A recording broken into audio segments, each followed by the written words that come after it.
15? Okay. I'll let the mayor know. Okay.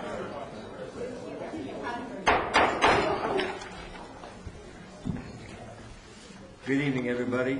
The invocation will be led by Vice Mayor Eck, and the pledge will be led by Councilman Wilson. Heavenly Father, we thank you for all the blessings that you have bestowed upon us. We thank you for the honor and privilege to be here tonight representing our community. Though we may disagree upon certain issues, we know that we are here to serve in the best interest of all of the citizens of Apache Junction. We ask that you look over us and help us to overcome these challenges. Please, Father, take care of the multitudes of military and their families worldwide. May peace come to the United States soon. Father, please help the family of employee Darlene Harwell. Her passing was so soon. Also, Lord, we ask that you look over the family of Wes Diekman.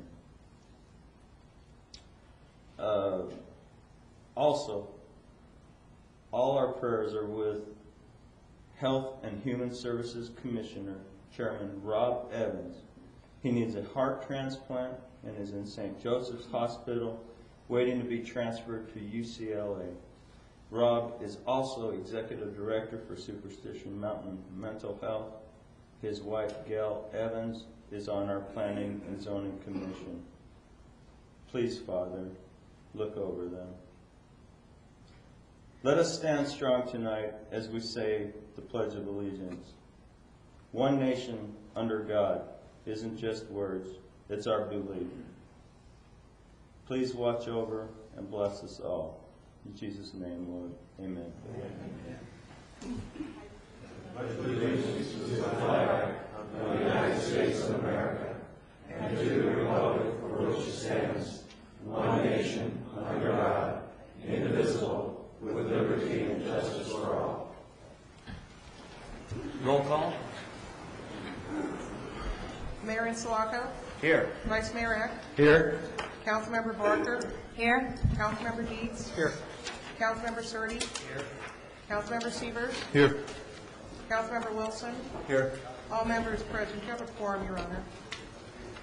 Do I have a motion on the consent agenda? Your Honor, Yes. I move that the consent agenda be accepted as presented and that approval be given for the Silly Mountain Master Plan and that resolution number 08-10, a resolution of the Mayor and City Council of the City of Apache Junction, Arizona, authorizing the city to enter into an intergovernmental agreement between the state of Arizona and a non-program city be approved, and that the awarded bid for project number PW-2008-03, equipment and labor to crush recycled asphalt concrete, be awarded to J.G. Perigo LLC in a total amount of $4,500 for mobilization, crushing up to 6,000 tons of asphalt concrete at $4.14 per ton, 6,001 to 12,000 tons at $3.96 per ton, 12,001 to 18,000 tons at $3.78 per ton, and 18,001 tons at $3.60 per ton, and that the authorization be given to the mayor to sign the contract pending final approval as to form by the city attorney, and that the award of bid for project number PW-2008-05 slurry seal projects in Aurora Valley Sunrise Shadow and Ironwood Cove subdivisions be awarded to Ace Asphalt through Mojave Educational Services in the amount of $120,000 plus 10% contingency in the amount of $12,000 for a total amount not to exceed $132,000, and that authorization be given for the mayor to sign the contract pending final approval as to form by the city attorney. Second. Moving second, roll call. Councilmember Dietz. Yes. Councilmember Barker. Yes. Vice Mayor Eck. Yes. Councilmember Sievers. Yes. Councilmember Surtee. Yes. Councilmember Wilson, Yes. Mayor Islako, Yes. unanimous, Your Honor. Introduction and discussion with Indian Summer Neighborhood Association. Pat?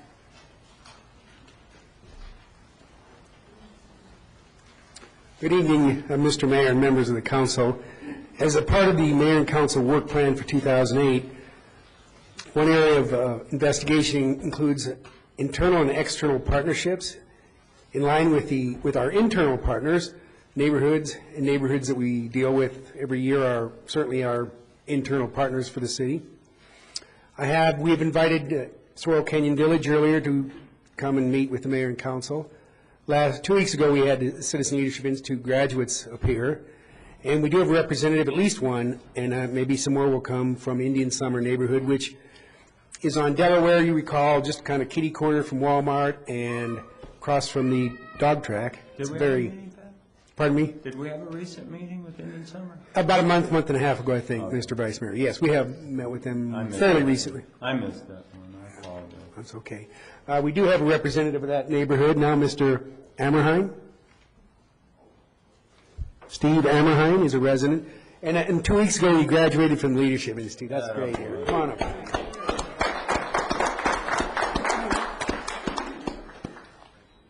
Never mind the applause. If you can't throw money, let's forget about it. My name is Stephen Amrine. I live at 455 South Delaware Drive in Apache Junction. I want to thank all of the members for giving me this opportunity to speak with you tonight. I'm a recent graduate of CLI, and I can tell you my eyes were opened every night because I didn't realize what a large scope of information was available to us. I think that all I can say is that there's an awful lot to running the city, and an awful lot that I don't know, but I'm willing to learn. I could only make a very slight commendation for Pat Brenner. He's done a marvelous job in keeping this thing organized. The only comment I could say for improvement is that there's not enough time for all the things we need to learn.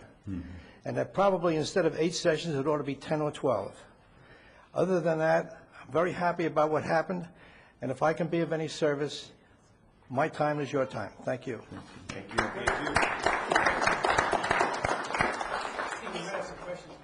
Oh, okay.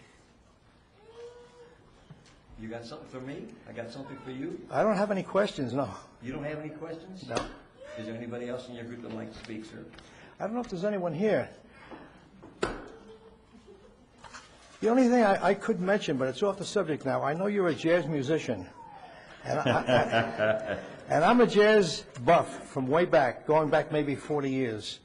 I had a very good relationship with the Casa Loma Band, who doesn't exist anymore today, also with Stan Kenton. I've had a relationship with Tommy Dorsey. Wow. I worked for Downbeat magazine, although I think that publication is now defunct. But jazz is still here to stay, and so am I.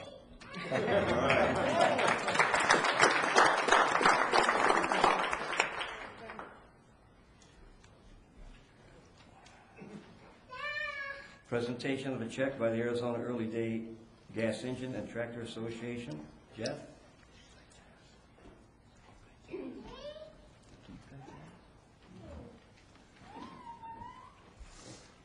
Mr. Mayor and Yes. council members, my name is Glenn Frederickson, and I represent the Arizona Early Day Gas Engine Tractor Association. The 8th and 9th of March, we had our 16th annual tractor show and tractor pull and out there at the rodeo grounds, and the weather was good to us, and we had a good show, and we had a good attendance, and we did all right. The new facilities out there sure made it a lot nicer, and the club now has formed another corporation by the name of the Arizona Antique Engine and Tractor Museum, and we have a 1031c3 tax status now, so we will be looking forward to working with the Parks Department on further development of that if we can. As usual, we donate part of the gate to the Parks Department for some of their youth programs for the summer. So at this time, I'd like to present you with a check for $1,800.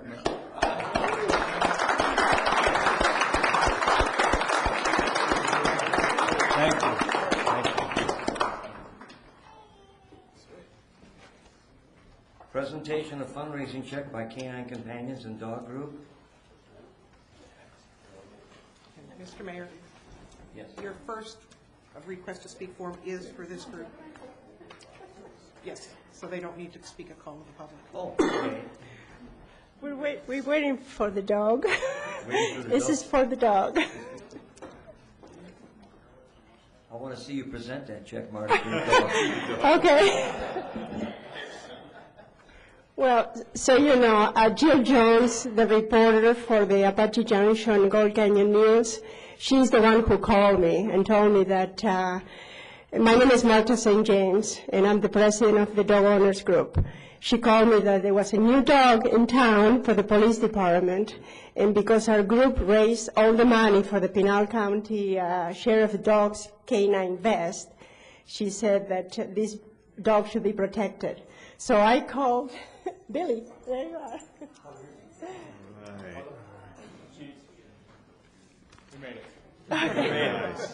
So Jill Jones is the one who started the ball rolling, and Billy Bishop from Canine Companions, we held a car wash, and we raised $771 to protect Senna with one of the best bulletproof vests available for dogs. Very So good. Detective Chacon?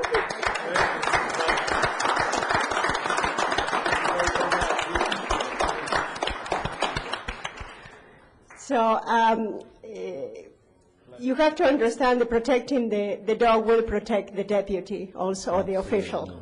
So this has been a wonderful, and Billy wants to say who helped raise the funds too. Thank you. My name is Billy Bishop. I work for Pinal County Adult Probation and also volunteer my time for Canine Companions. The Superior Court judges, excuse me, order some of our defendants to complete community restitution, which is also community service.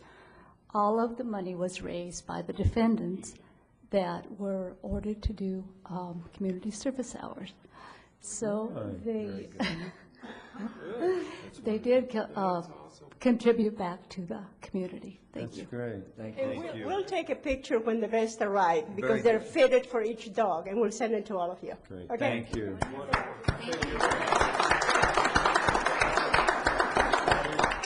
You know, for the people in the audience that don't know, that dog receives her commands in what language? In Dutch. In Dutch. Correct. Just real quick, on the behalf of the police department, myself, and Sina, we appreciate all the work they did. We managed to make it out there during the car wash, and I think they washed a lot of cars to raise that money. So Oh, yeah. we really appreciate it very much, and we will use it. Okay, thank you. Thank you. Thank you very much, officer. Thank you.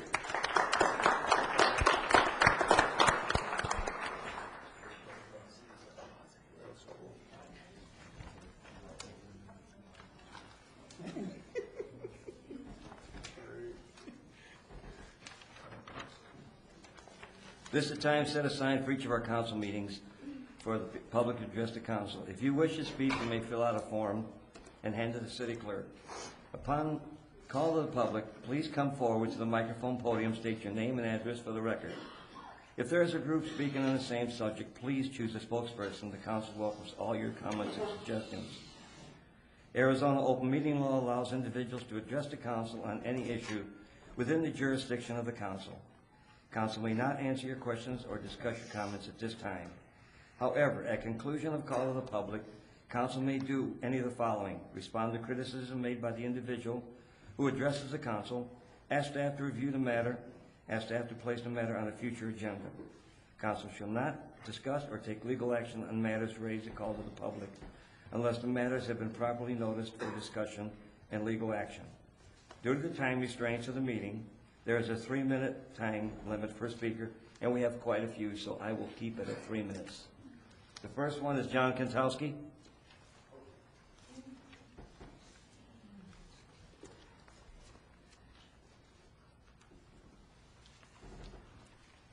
think you've been working out, John. I didn't do it.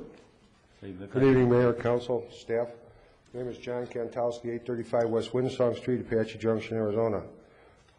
First thing I want to do is I want to thank the council for the time that I did. As the council knows, I turned in resignations for both my Planning and Zoning and my Parks and Recs Commission due to some health conditions that are worsening, and hopefully I can get that under control.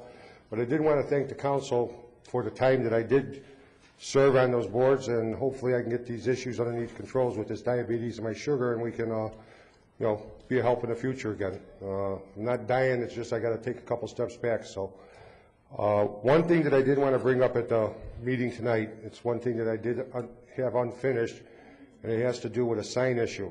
Last September, I put in front of council a petition that I took out, and I had talked to the mayor previously to me going to get these petitions about getting bullets for it. I've talked to him twice since then. We were putting it off because of, more important issues. I would appreciate if the council, because I still hear these people asking about, has anything been decided, whatever. I said, right now it's still illegal. Don't put them out, whatever. But there is a need for it. I mean, every day now that I go up to Phoenix, when I go up to the pipe fitters and teach school, I come back and I see one sign that really sticks out. It says Mesa, next 15 exits. And the next thing I see after I pass Mesa is Apache Junction 4 exits. And that's just on the 60, not the 12 miles that they got on the 202 now. We've got a lot of events that have been in Apache Junction and are coming up still before our summertime comes in and the snowbirds and everybody comes back next winter. And I think our businesses need this to put an A-frame sign or some kind of sign out to advertise their daily specials. If we're looking at, especially on Main Street, it's in the city center district where we have our rules for our new city center district, that they're going to be able to put them out, and we're not allowing our Main Street or the rest of the city to do it. So I told these people I would bring it back up again. It's been 7 months since the last time I did it, so I would basically appreciate council either to consider it, maybe ask staff to look into it. Might be a need. There could be. They may be dangerous, be blown around, but I'm sure there could be a way where they could be mounted, do whatever, take them in at the at the end of business and putting them out at the beginning of business so they can advertise wares and daily specials. And thank you for your consideration again. Thank you. Thank you, John. Noel Benoit?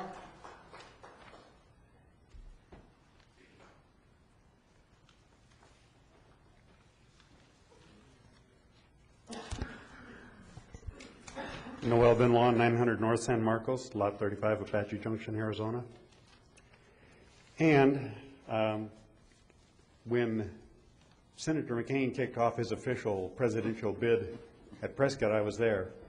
And something happened that kind of reminded me of some of our meetings. There was a heckler being loud, but Senator McCain handled it the way a public servant should. And he was great. He just went right off the teleprompter. It wasn't on the teleprompter. And he said, sometimes in politics and in our communities, we feel very deeply about things, so we get very heated and passionate about what we have to say in our argument. But he said sometimes that passionate argument and even the loud arguments just make politics that much more interesting. And everybody cracked up because everybody knew who the one loud person was. But he took that in stride so gracefully and so beautifully that it really kind of gave me that picture that I always try to portray to all of you of a public servant. I've heard rumors that thinking about moving the public comment to the end instead of in the front. That would be reactionary instead of proactive. We need to stay proactive, we need to encourage proactive, and we need more proactive in council and in every department in our city, not reactive. Because reactive just encourages what we're trying to get rid of. Now, yes, when people come to the podium, they should do a little research and make sure that their facts are straight and make sure that their comments are directed correctly. But when you took your oath of office and when you ran for office, you made a commitment to serve the good, the bad, and the ugly. Service over and above the rest. And that means once in a while you've got to let a pitcher of water come up here and pour out before you can pour something back in. So you've got to let them dump out what they feel. And if it doesn't apply, then you just address it that way. One politician once said that politicians have to have elephant skin, and another one once said they've got to have feathers so that that stuff rolls off their back like water off a duck's back. You probably look pretty funny with elephant skin and feathers, but that's, so to speak, the way you got to be. So keep the public comments in the front. And to everybody, I always address the right job the right way, prayerfully for the right reason. Thank you. Jim Jensen.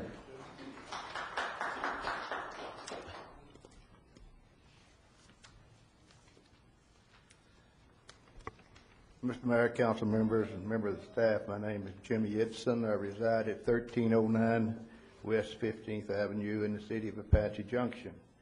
First, I want to say something good to you guys. I want to thank you for this new multi-generational recreation center. I've been going up there and I really enjoy it, and I've lost about 15 pounds since I've been going. Hey. So that is something, along with our library and this building that we're standing in tonight, that the citizens of Apache Junction can be proud of, so thank you. Also, I want to bring up a young man, again, where medical help was denied by a Apache Junction police officer. Call your attention again to the fact that we have at least one flawed police officer in our employ. We have at least one flawed police investigation.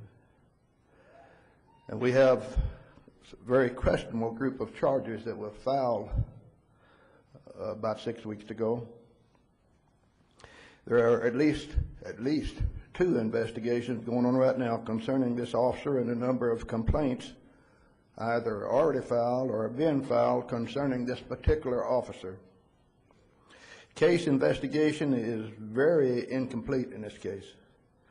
The officer did not even, as I understand, make any notes. He worked from memory. When he wrote the DR, whenever he wrote it that night or next morning, he may have investigated 4, 5, 6, 7 cases during this shift, but he worked from memory. That's about as flawed as you can get. The charges against this young man that refused medical help were dismissed by our city judge, and the case was sent by the city to the county attorney for charges to be filed. A court date now has been set. Some deputy attorneys, county attorneys, will file charges on anything that a city asks them to file charges on. I worked for a circuit DA in Tennessee for 6 years before coming to Arizona. I know how some of these deputy DAs work.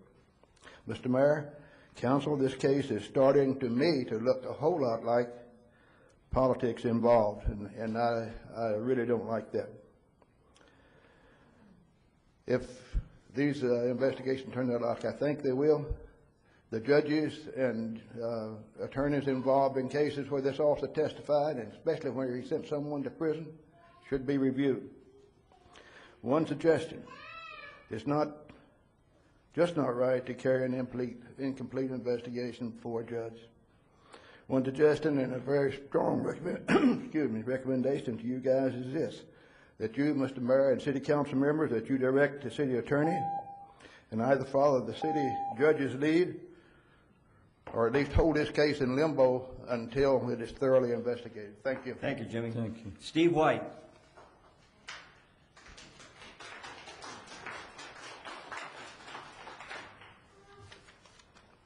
Evening, ladies and gentlemen. Came here tonight to really talk about the arts, but I'm going to change my subject here. Mr. Wilson, I was here last night at the work session. You made some comments that I found very disparaging about people from San Francisco. And I'm from San Francisco area, not from the city itself, but I'm from that area, born and raised there, sir. And I found it very personally insulting. And I'd appreciate an apology not only for myself, but all the other wonderful people that I know that live in the San Francisco Bay Area, sir. And you know, I've met people up there, and I tell them I live here in Apache Junction. They say, what, you live down there with a bunch of hicks? And you know, I get on their case about that too, sir. So I'm going to leave it with that. Good evening, sir. Tess Nesser.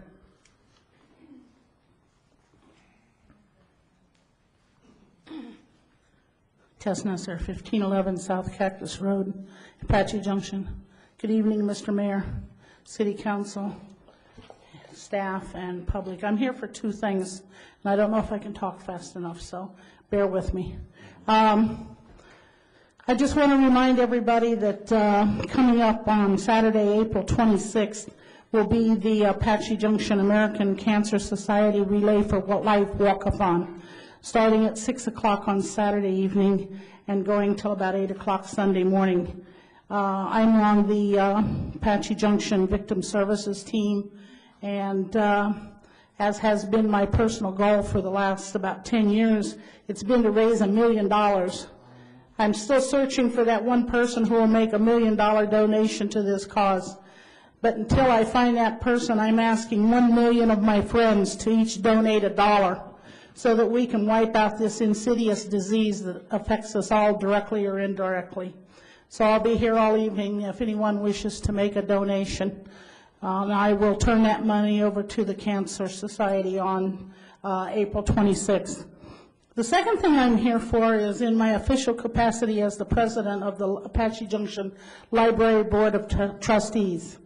How many of you have any time recently taken out an audio book at the library? Have you, how many of you have heard about a play-away?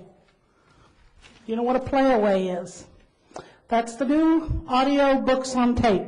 And I'm here to show it to everyone. It comes in this box like a videotape.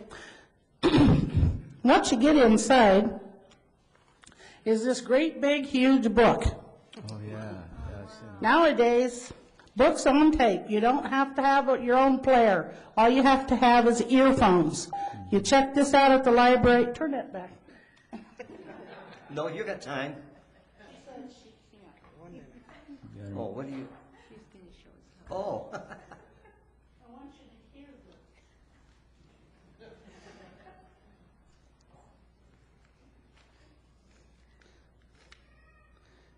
Let me see if I can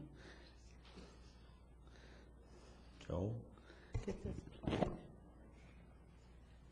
Does it come with audio instructions? Yeah, right. Hey, Matt, where are you? I have a hard enough time reading a book, Tess. Well, I thought oh, here it is.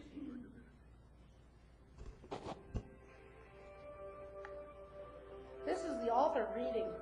Here's Albert Einstein's observation. But There you are can only hear two it on ways to earphones. live your life. One And is they're as handy. though nothing is You a just miracle. wear them The other around your neck. is as though It's not like a everything is a CD player that's going to skip when you go Walt jogging. Whitman once said, So everybody who's using the multi-gen center, Imitations of men now you can and check women out books and go jogging or exercising at the Treasure your multi-gen divinity. center. Maybe that's You what I need are to a do. divine creation But of God. just can wanted, never be we wanted separate to from the that which library. created you. We were quite impressed You by can think these. of God as the They weigh ocean like and 2 yourself as a ounces. container. You may find it There- helpful in there's moments about of 2 doubt dozen of them when you right feel now at the lost or library. alone, to I don't remember know how that fast you are we'll a be able to container get of more God. of these. When But you dip your glass into that's the the ocean, new audio what you books have on is a tape. glass of God.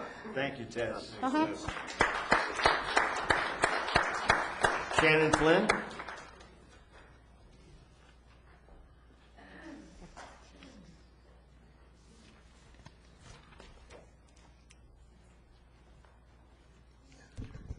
Shannon Flynn, 305 North Acacia and Apache Junction. I want to comment today on an article that was written by Jill Jones in the Apache Junction in News. She did a fantastic job. She did her job very well, and I appreciate her for giving me a call. In 2006, I did do business with Amber Technology. I did buy the product, and I did use the product.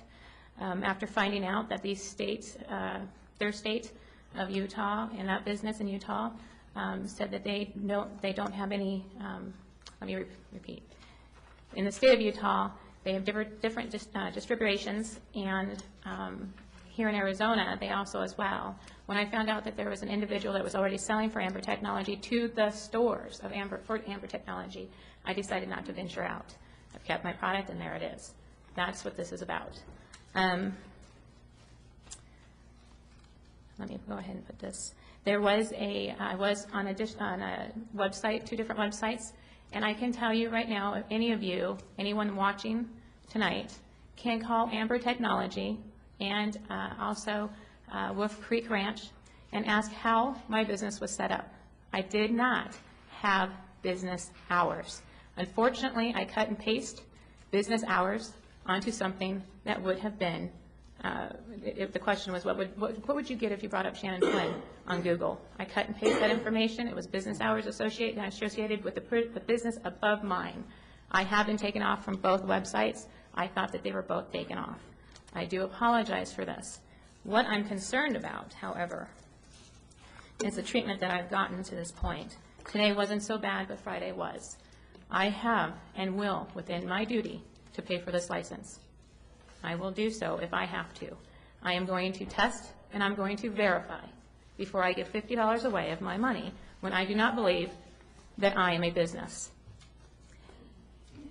The individual at the business office that I talked to said that there were rumors going around that I was taking business class licenses. It is true, I worked for the Department of Revenue, and this is one of the reasons why I chose to not pay immediately. Working for the Department of Revenue, I know how the training is. So, with that knowledge, I'm waiting, I'm verifying, and I will get back. Kathleen Connolly and I have spoke about this matter. I've been in great contact with her. This does concern me. I do, however, believe that if I did not run this recall, I would not be here right now explaining my actions in 2006. I'm not going away. Mr. Stern, Mr. Hoffman, not going away.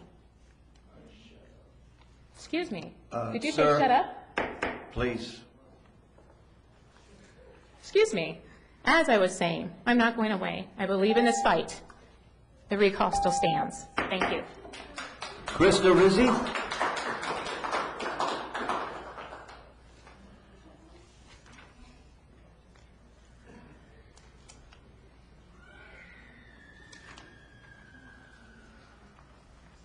Good evening. My name is Krista Rizzi.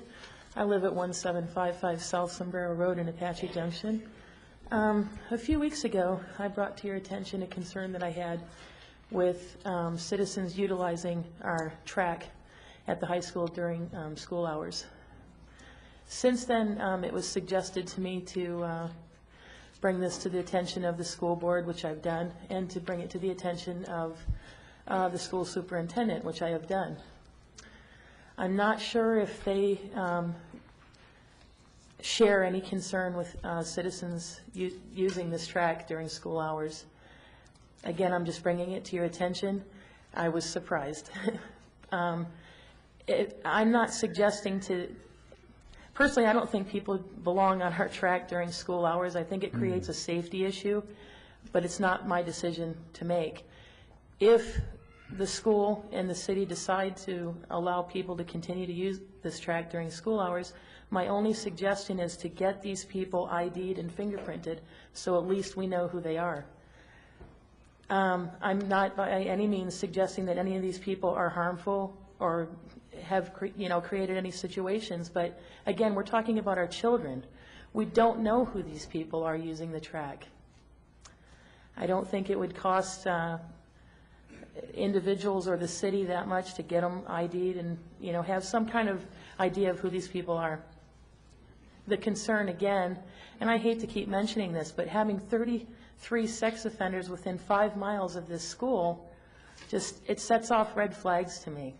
I know that it's important for people to get exercise, to get out, and I think it's great that people are utilizing the track. Again, I'm just bringing it to your attention. I don't know if there's a way to look into it or enforce not having people use it during school hours, but thanks for your time. Jim Stevens?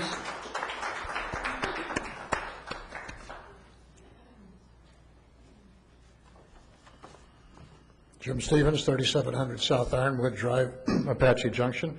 Good evening, Mayor, Council, and staff.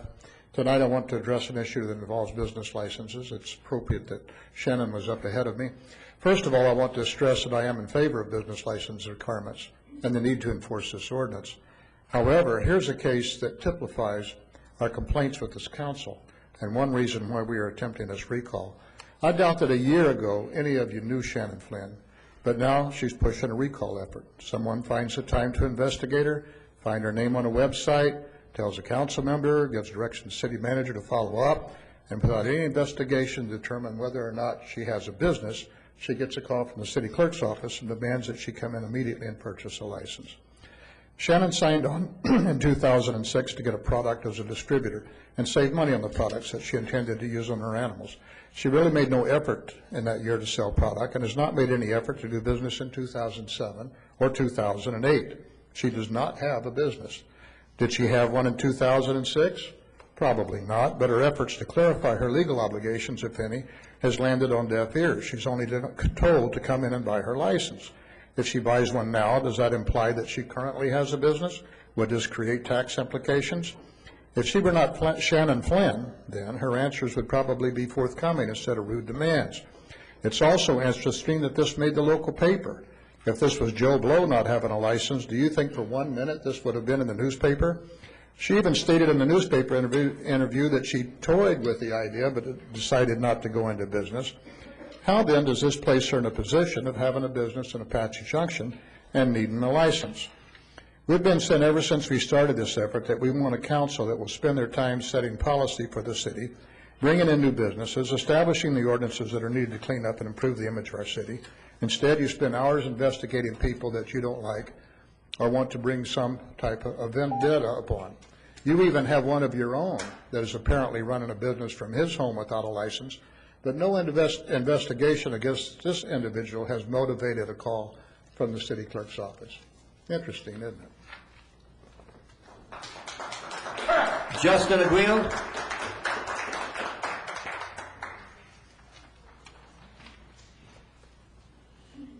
Justin Goodeo, 1635 South Winchester, apartment number 4. I'm here on 2 situations today, one with the Apache Junction Police Department with Randy Eckert. Nothing is getting done. He's harassed me. He's violated my rights. And I'm here to support everybody that's filing the complaints against him. The second thing I'm here for is Jeff Surdy, selling cats out of his home and his business without a tax license. I have talked to the city of Apache Junction and the city of Mesa. He does not have a license to sell cats for $500 out of his home or his business. So I would like to bring that to your guys' attention. We're here discussing people getting business license, and one of our own that is here making laws and discussing laws is breaking one himself. I support the recall, and I'll be here every day. Thank you. Steve Flynn.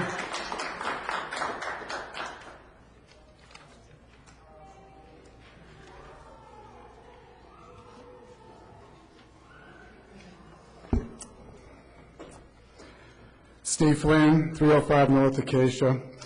The examples of the arrogance of some members of City Council and staff are becoming almost too numerous to address. Mr. Hoffman, you told me that my wife and I should have integrity when dealing with the juicy stories that we hear from our research. You may have used the word juicy because you knew that we were looking for instances of people's rights being abused, and you probably knew that we'd find some. It is shameful that a staff member was not ethical when she spoke to my wife last Friday about needing a license for a business that never was. She was rude. She interrogated Shannon and accused her of changing her story. She treated my wife as if she were guilty until proven innocent. This is not Mexico, folks. She also said that Shannon was being treated like everybody else, and there lies the problem. We suffer from a Machiavellian method of governance with the attitude that we must bend to the will of unchecked authority. Mrs. Conley, I hope that your other subordinates do not treat citizens in this shabby manner in which that employee treated my wife. All of us who are public servants are no better or worse than those who service meals at restaurants. Servers do not get away with trashy behavior, so why is it permitted here sometimes? The woman forgot her place as a public servant. Our detractors will say that this is only out of self-interest. It is not. I do not plan to own a cargo container, and I am not an artist. I defend everybody's rights all the time, so long as they stick up for theirs. This recall continues because this government does not have a monopoly on force in the state of Arizona. We have a peaceful and legal means of defending ourselves, and I know that offends some of you. So be it. We're not your slaves. I'll leave you with a little quote from Thomas Jefferson. That government is best which governs the least, because its people discipline themselves. We don't need education from you. Don Schaefer.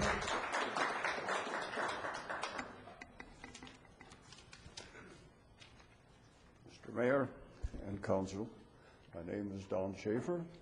I live at 10198 East Rugged Mountain Drive in Peralta Trails.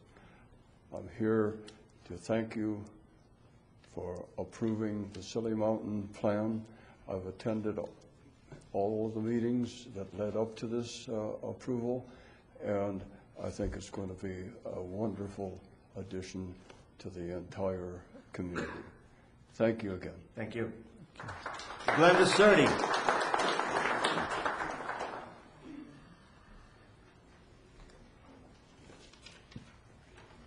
My name is Glenda Sturdy. I reside at 1425 South Coconino Drive, Apache Junction. On April the 10th, I received a letter from Joel Stern that in part addresses my previous reference to ARS 349, a confidentiality breach by Randy Eckert. He states that the statute deals with destruction of juvenile records, not confidentiality. Well, I'm not an attorney or anything, but if the records are destroyed or sealed, how could there be an issue of confidentiality? And of course, we all know that those records are never really destroyed, but they're supposed to only be able to be viewed by people in an official capacity. And that brings you to the color of the law statute, which was violated by Randy Eckert. He reviewed information that he had no business looking at and then made it public. It was a confidentiality breach, no matter how you look at it. On the same day, I received notification from Pinal County that they are prosecuting my son on the original charges that are supposed to still be being investigated. How can the county prosecute Kyle on charges that you're still supposed to be investigating? Which we still haven't gotten any proof of that either. A letter stating that the PD is going to look at it, but nobody's talked to us. But you're sure jump on the bandwagon and try to prosecute Kyle. The other issue that I want to address is that the letter talks of a possible legal conflict between the city council and my son Kyle, because Kyle's dad is a council member. Well, I don't have any room for political BS with this. My son's life is at stake. And when it comes to that, I'm not going to stand by and watch him hang because you guys want to play political games. I'll not stand by and watch the city attorney, the city manager, or the city council refuse to do anything about the injustices that have occurred here. Civil rights were violated, and you've done nothing about the injustices. He's still out there, Randy Eckert's still out patrolling, and he's still getting the punks he doesn't like, and writing reports with no case notes. If you, the elected officials, aren't willing to make the changes that will protect our civil rights, then perhaps it is time to get somebody in there who will. Charles Button.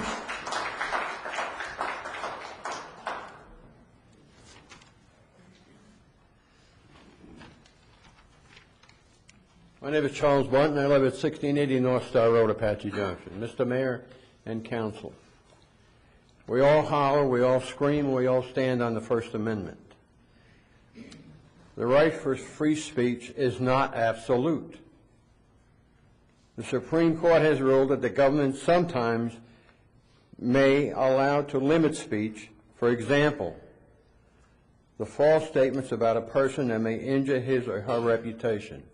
If we're going to scream free speech and we're going to stand on the Constitution, I suggest we learn what it is, what the first is, what the second is, what the ninth is. We all stand up here and we scream freedom of speech.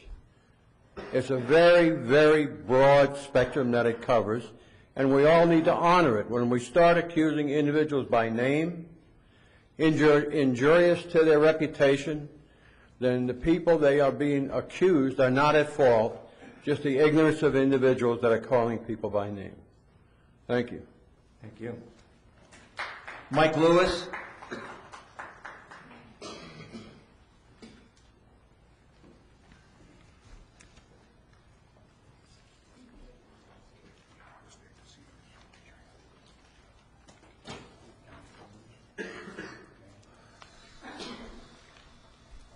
Good evening, Mr. Mayor, Vice Mayor, council members.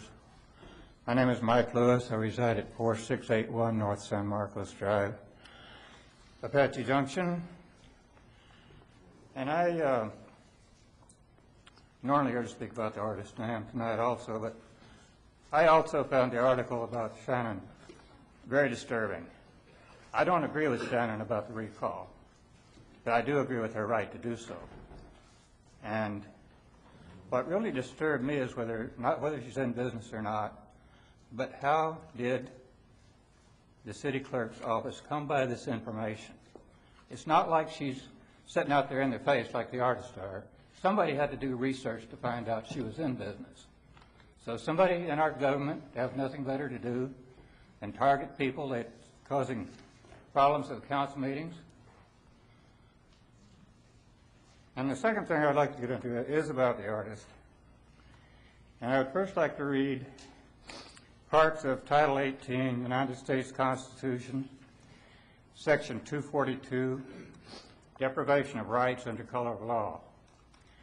This statute makes it a crime for any person acting under color of law, statute, ordinance, regulation, or custom to willfully deprive or cause to be deprived from any person those rights, privileges, or immunities secured or protected by the Constitution and laws of the U.S.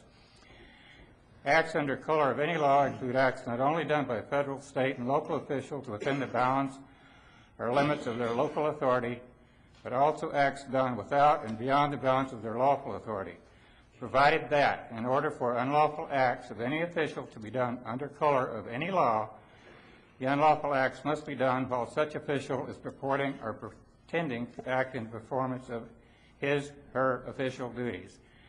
This definition includes, in addition to law enforcement officials, individuals such as mayors, councilpersons, judges, nursing home proprietors, security guards, etc., persons who are bound by laws, statutes, ordinances, or customs. Punishment varies from a fine or imprisonment to up to 1 year or both.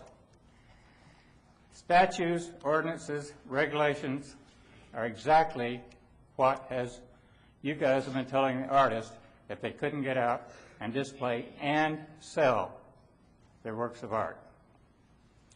So laws need to be changed. Thank you. Henry Cadell.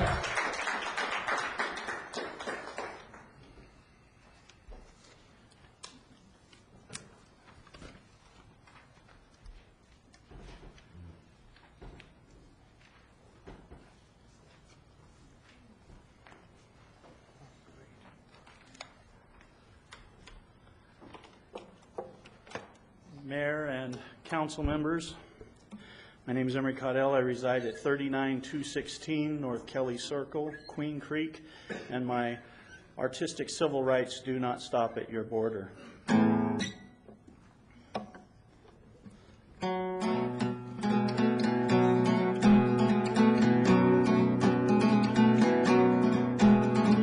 Artist guilds of not long ago, their easels fade away. They took the parks away from them, no one speaks in them today. To Americans, just give their rights away.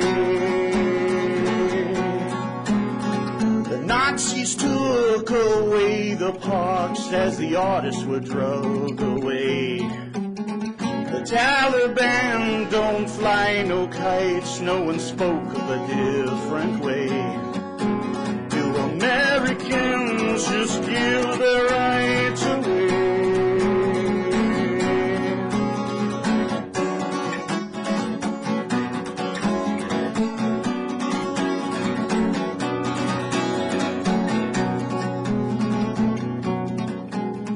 There's an arts festival on the streets today, but my speech is kept away. They want to charge me for a right to speak in my own way. Do Americans just give their rights away? This American don't give his rights away. Those in black robes, they speak to you, their words, they are so clear. They try to teach you about my rights, but it seems no one will hear. Do Americans just give their rights away? This American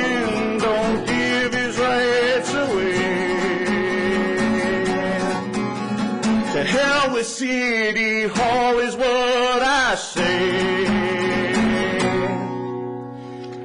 Politicians have a right to receive compensation for their speech in public places without obtaining a business license. That would be a violation of under the 14th Amendment to deny those same rights to an artist. The Ninth Circuit Court justices say so. Thank you for acknowledging music is speech. Gary Bowen.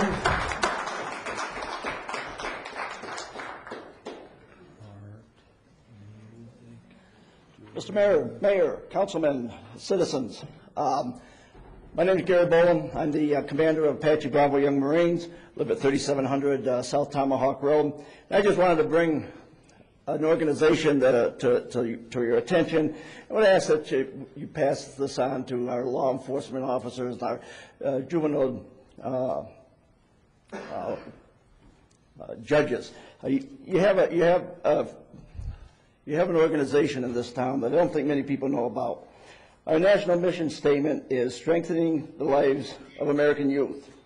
We do this by leadership, discipline, and teamwork. We also are nationally mandated as a drug awareness organization. We get donated by the Marines $1 million a year nationally to hold annual drug awareness classes for our young Marines. We are the most active unit in Arizona. We were the first unit in Arizona to make a young Marine, to make it all the way to divisional level as Young Marine of the Year, which many went through company, battalion, regimental, and on to Washington State for divisional. Divisional Young Marine, our Division 6 group entails just about everything west of the Mississippi. So that's the type of competition. We send 11 Marines, or young Marines, to D.C. every year for Veterans Appreciation Week, to the tune of $12,000 we raise by spaghetti dinners, car washes, donations. We work for the World War II Committee.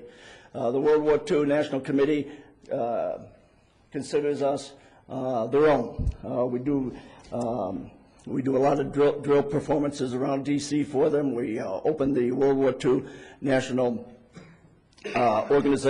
organization. We post colors at the World War II Memorial, Vietnam Wall. We lay a wreath at Arlington and the Korean Memorial.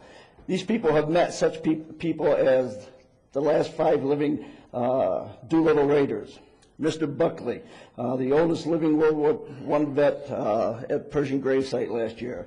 Mr. Winston. Mr. Winston was the lieutenant tank commander that held the Remagen Bridge.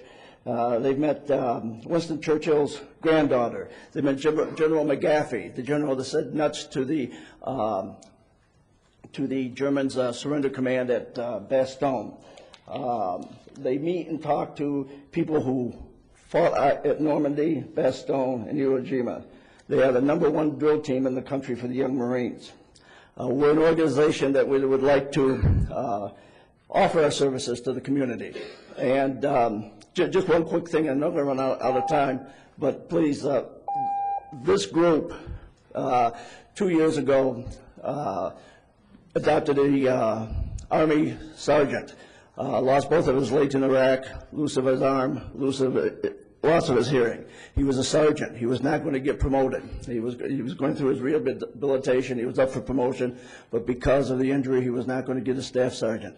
This unit gathered 5,000 signatures, hand-carried him to the Pentagon, met with Secretary Gordon Ingle, and last year at the World War II National Committee got that young man his promotion. So that's the type of things we do. Thank you, sir. Thank you very much. If I could just say one other thing, the gentleman's waiting for the heart transplant. Folks, if you're not on the transplant list, it's absolutely essential you get on one. 6 years ago, I had 1 month to live. I was very fortunate. A young man stepped forward and gave me a living donor of a liver. I'm a liver transplant survivor. Guys, we need you to be donors. Thank you. Thank you. Is there anyone who has any comments? Oh, yeah, I do. Oh, that's good. Yes, let's start this end. I have several things to comment to.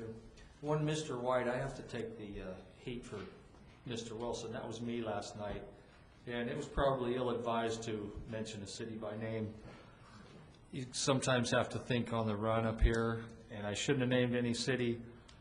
I was just trying to think of some place where there's always been controversy with the campuses protesting, and that's where I was going with that. I really shouldn't have mentioned the city. Mr. Kantowski, on those A-frame signs, a simple fix for that would just be to put eye bolts permanently into the pavement so that the wind wouldn't catch them and make them become weapons. And I know it's a pretty serious nature with the treatment of my son, but I've got to lighten it up a little and address the silliness of the accusation about me running an illegal cat house here in Apache Junction. Cat house. First off, my business is in Maricopa County. And I do have a business license in Maricopa County. I'm not in Mesa. And I have 2 cats. They fell in love and they had a litter of kittens. And I gave one to my daughter. I put some on Craigslist. One lady came all the way from Phoenix to get one for free. I did trade one for something at my business. I'm from Ohio originally. We always had rabbit dogs. In 1969, I remember my dad had a couple Beagle pups, and he traded them to a guy to come mow our hay. You don't need a business license for that. You know, if you got a couple horses and you have a colt, you're allowed to sell that colt. I mean, you're allowed to get rid of kittens if you have them. So I'm not doing that for a business, and it's just very silly. So I just wanted to address that. Do you have any? I'm going to pass on the comment to Mr. White because I did not say that. I apologize to you, sir. I thought it was you instead of Mr. Sir. I apologize to you, sir. I accept your apology. Thank you. There can't be any, thank you. Robin? I just have one comment. Could we get a card for the city from the Young Marines so that if we do have need of a drill team, of flag bearers, et cetera, that we have a group to contact? I know we have other veterans groups in town also, but it would be nice to integrate the young people into it. Arnie? Anybody else? Go down first.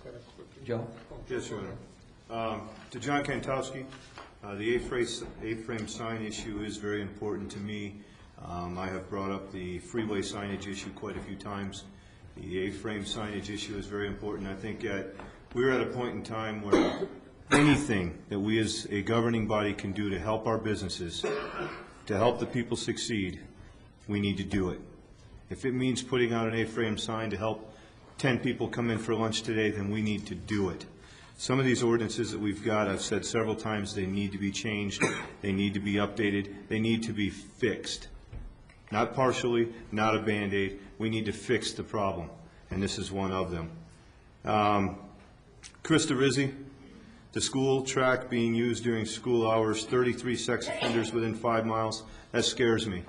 And I hope that the school board takes this seriously and solves the problem, and I believe that they will. Thank you. I was going to bring up Mr. Rizzi's concern. I thought that we had discussed this at one other time. Is there maybe some way we can contact the school to see, let them know of the concerns and what's going on? That is real scary. And we really shouldn't have people going around the school campuses during school hours. I don't think it's appropriate. Your Honor, I have one more, if Yes. you don't mind. What was the name of the gentleman that played us that wonderful song? Emery. Emery? Emery. The words of that song were wonderful.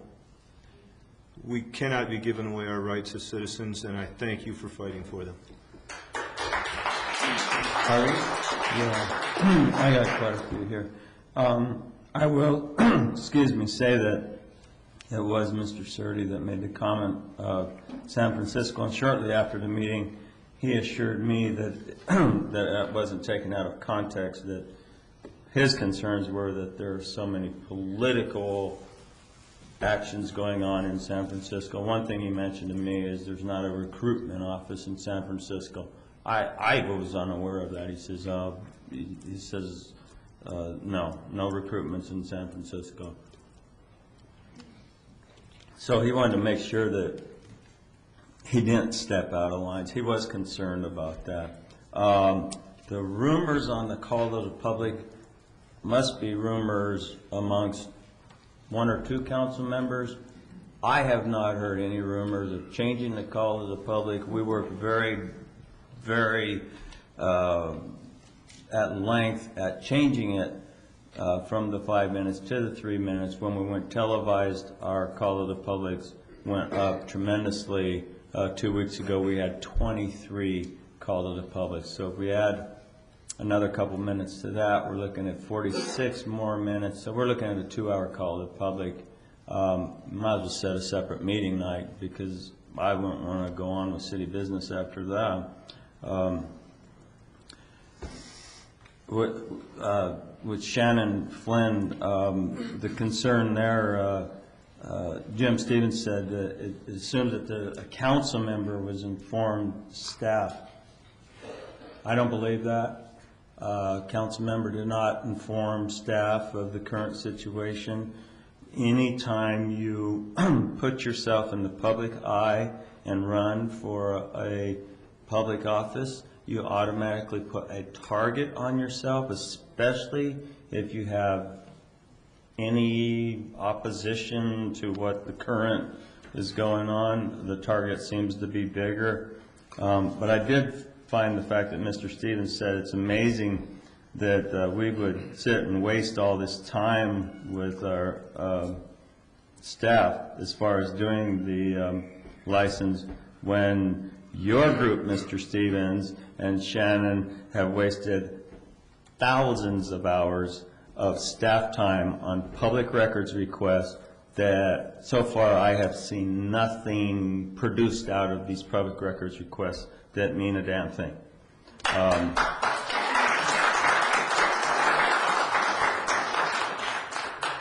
A-frame signs is something we've dealt with for years. I'd like to see us have freeway signs. Entering Apache Junction, a nice monument sign as you come in from the west and you come in from the east.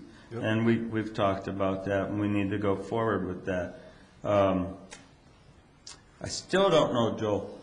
I'd like to find out if the city has any authority to enforce usage on the track at the high school. And if you sent me something, I missed it because I didn't see anything there. But I'd like to know. If we don't, I'd like to see us write a letter of concern that there's citizens' concern about track usage, especially during school hours. Kyle Surrey, I had no idea there was charges being pressed, but that's not up to the council to decide. However, I do believe that there is a third-party investigation going on that whole situation. I believe the Department of Public Safety is that third party. And I can relate. My son was knocked out about 2 months ago for no apparent reason. Kid hit him in the back of the head with a bottle, knocked him out cold, and he's still on the run with a warrant. And I'd like to get a hold of him myself. So it's very frustrating. And the only other thing is I was a participant of the junior ROTC. We had the opportunity to have that at Ray High School, and I got third overall in the nation. If they gave me a decent rifle for the shooting, I think I could have won, but they didn't. So that's about it. Let's take a 10-minute break. Thank you, Your Honor. And 10 minutes.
Announcements or current event, Chip, you? Yes. This weekend, my wife and I had an opportunity to attend a group from California that was putting on this class, and it's for, basically in a sense, it's a large animal rescue situations where they are talking about large animals in a wreck, or like what happened down south here, stuck in a sinkhole, or what they showed pictures of an animal falling into a septic tank. And they used a lot, well, 90% of the stuff that's on board a fire truck, and were able to pull animals out in different situations. And I have a series of pictures here which I'm going to give to the city staff. They have a mannequin that's the size of a horse, not quite as heavy, it only weighs 500 pounds. But we were able to maneuver it around and stay out of the area. They're planning on another class this coming fall. I would like to see if we can send possibly someone from our police department, from animal control, and because it would give the first responders the ability to assess the situation and help out, and also pass it on to the fire department as well. It was a very good program, and the cost is $200 for a student. So, and I sure appreciate it. It was very good. Anybody else? Yeah. I just want to say that these went out to the Chamber of Commerce flyers last week. These are going to be getting out. We're going to try to get them in all the local papers. This is where you can donate to the Centennial Park downtown. If you saw the Independent today, we're trying to get cement still. Once we get the cement, we're going to move forward with the next phase. So, any help will real quick. Yes. I just wanted to remind folks that Brian Powell's Bureaucrats are going to take on Jeff Bell's Super Studs. Bombers. Okay, Bombers. And a softball benefit in 2 weeks. We don't have a meeting, and they'll be at the Prospector Park at 5:30. Also, I'd like to say that 2 weeks ago, Saturday, on the 5th, I attended 2 more of the dedications for Habitat for Humanity, one in the morning and one in the afternoon.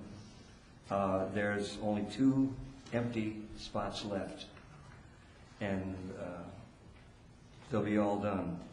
I spent many Saturdays out there with the people, get to know them. And what makes us feel good, or should make us feel good, is the board of directors of Habitat for Humanity were out there, and they praised Apache Junction as the only city that has come forward to do a whole subdivision. And they have never worked with a city as well as Apache Junction in getting this thing done, and we ought to be very proud of that whole community, because that's just what those 18 homes is going to be when they're through, is community. So with that, City Manager. I'll say one quick thing on Habitat for Humanity. It's a great community. It's in my neighborhood. Saw a big rig truck parked all the way across the outgoing ramp of Habitat for Humanity last night. Probably 50-footer or whatever with copper on it. So one of those issues we might address soon, because they're new residents, and it was a big rig on Ironwood. George. I used more than enough time at my last manager's report. Hey. Okay, with that, application for new license, corporation, beer and wine liquor license for Quick Trip, number 436. Kathy? Thank you, Your Honor. I was getting ready to sneeze. I think it's passed. Back in March, the Quick Trip Corporation filed an application with the Department of Liquor Licenses and Control for a site that they were interested in on South Ironwood. As required by law, we posted notice on the property, giving interested parties a 20-day time frame in which to file protests or letters of support. That time frame ended on April 10th, and what you've been provided are copies of various petitions and letters of protest. What you've also been provided is a letter from Quick Trip dated April 11th, 2008, in which they are withdrawing their application for the liquor license. Excuse me. However, I think the city attorney has some advice for you on how to proceed with this, since it is a public hearing, and I feel we are obligated to give some kind of response to Department of Liquor Licenses and Control. Mr. Aaron, members of the council, it is a public hearing, so I do suggest you open up to the public for any comment, and then afterwards close the comment section. You can have a discussion if you want, but I think any motion should include a reference to the withdrawal letter, and that the minutes of this meeting get sent to the appropriate state agency, Department of Liquor. Okay, this is a public hearing. Does anyone like to speak to this item? Yes. Tess Nesser, 1511 South Cactus Road. Not knowing what letters you received, saying whatever they say, requesting that you deny the request, if I understood Kathy correctly. And as I said, not knowing what that is, I don't think we should deny their request any more than we would any other business. As Joe Severs is always saying, you know, we need to look at ways to get businesses here, keep businesses here. We're going to grow or not grow because of businesses, and unless they have some flaw in their business license, I don't think they're any different than any other business. And not that I have a compelling need to speak for Quick Trip because I don't own stock with them. Maybe I should, but you know, they're no different than any other business. So that's all I want to say. Thank you, Tess. Mr. Mayor, you may want to read the letter into the record. To whom it may concern, Quick Trip, please accept this letter as a formal request to withdraw our liquor application for the City Council review on 4/14. If you have any questions regarding this matter, please feel free to contact us. Here we are right here. I didn't know this was going to be approval of denial. The whole point is when we... Name and address. Your name and address, sir. Matt Miller. I represent Quick Trip, but I live in Mesa, 11335 East Stern Avenue, Mesa. When we put the property under contract, it was zoned C3 PD, so we thought it was zoned correctly for our use. We didn't realize we were going to have that much opposition at the time, so when we applied for the liquor license, it was our understanding that it shouldn't be an issue with the zoning. Since then, we've learned, we had a neighborhood meeting, and we've learned that a lot of people are opposed to us, so we thought it was in our best interest to pull that for now and go to the neighborhood. And I've spent all day today from 8 o'clock this morning till 5 o'clock this afternoon knocking on doors and talking to neighbors to let them know what we want to do and try to get support from them. I got 25 letters today from residents that live directly behind that site stating that they would not mind a Quick Trip being there. But I felt, it wasn't me that pulled it, but we felt until we had a chance to actually talk to the neighbors that live behind that site, we should pull that and then get some support first before we proceed with that site. Thank you for your clarification. Yes, sir. Is there anybody else who would like to speak in this item? Mike? Mike Weller, 471 West 21st Avenue in Apache Junction. If I understand where this piece of property that Quick Trip wants to go into, 3700 Ironwood is directly affected or within a reasonable situation. Am I correct in that assumption? That's correct. Okay. A lot of the people in 3700 have threatened this city with legal action and now they want the council to acquiesce to that? Seems a little hypocritical. Thank you. Thank you. Is there anyone else? If not, I'll close the hearing. Is there any more discussion up here? Yes, Your Honor. Yes. Joe? We have 254 signatures from people that live in that development right behind them, requesting that we do not allow this convenience store and gas station to go into this neighborhood.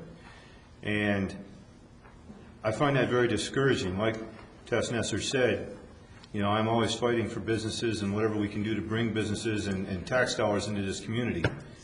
254 people.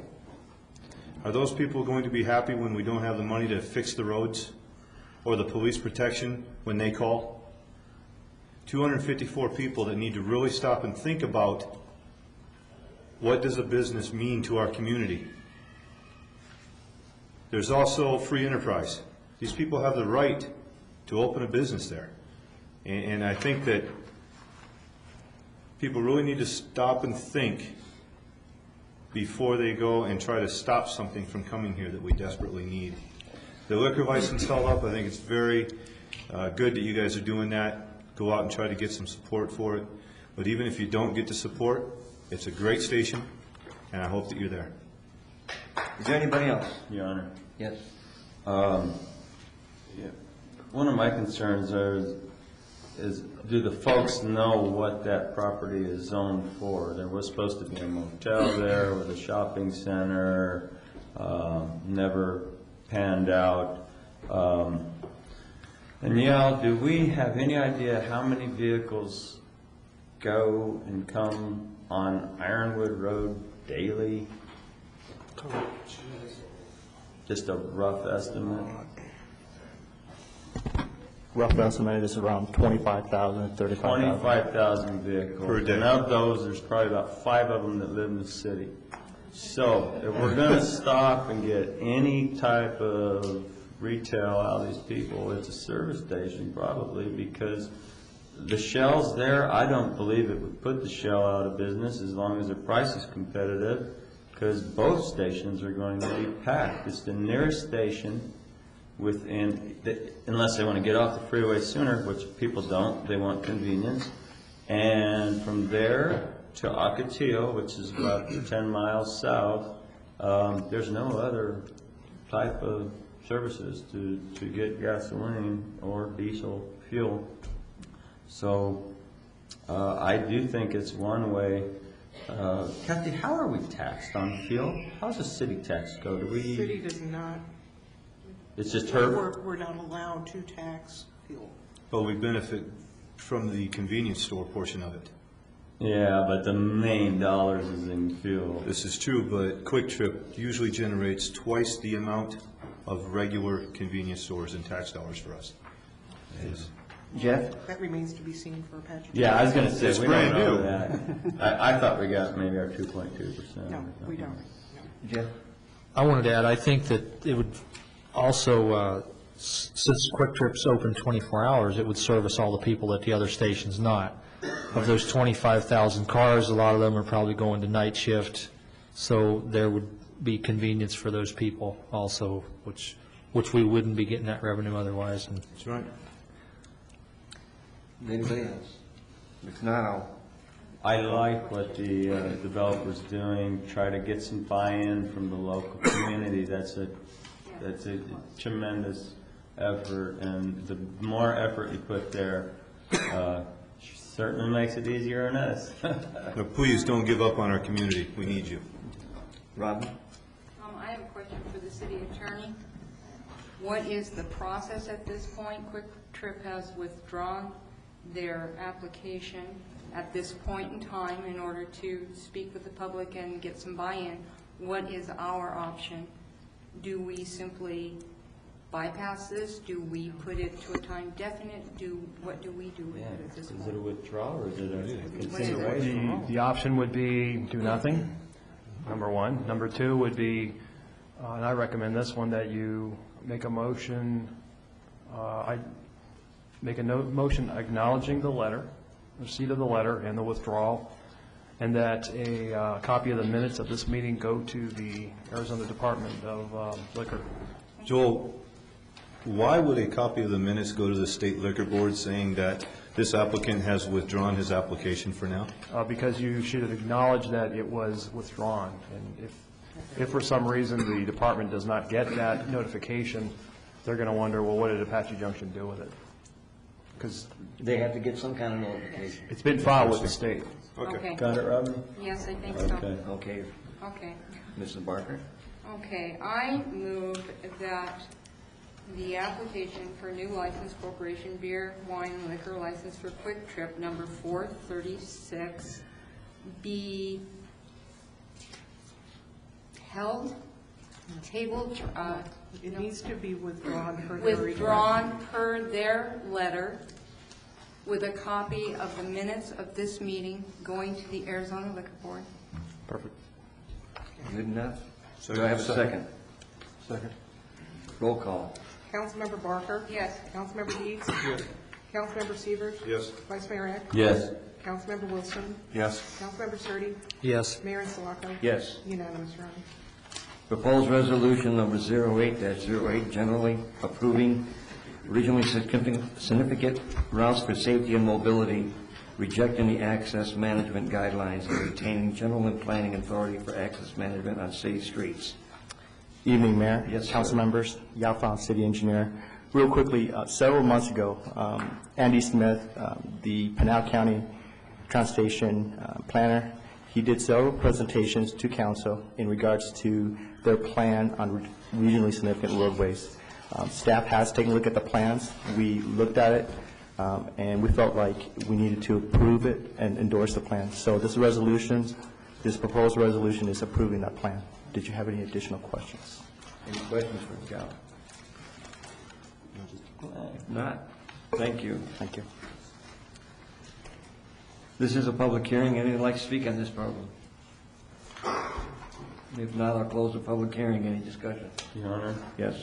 I move that resolution number 08-08, a resolution of the mayor and city council of the city of Apache Junction, Arizona, generally approving designation of regionally significant routes in Pinal County contained in Pinal County's regionally significant routes for safety and mobility plan, rejecting access management guidelines and retaining general and planning authority to regulate access management on streets and roads located within the city of Apache Junction be approved. Second.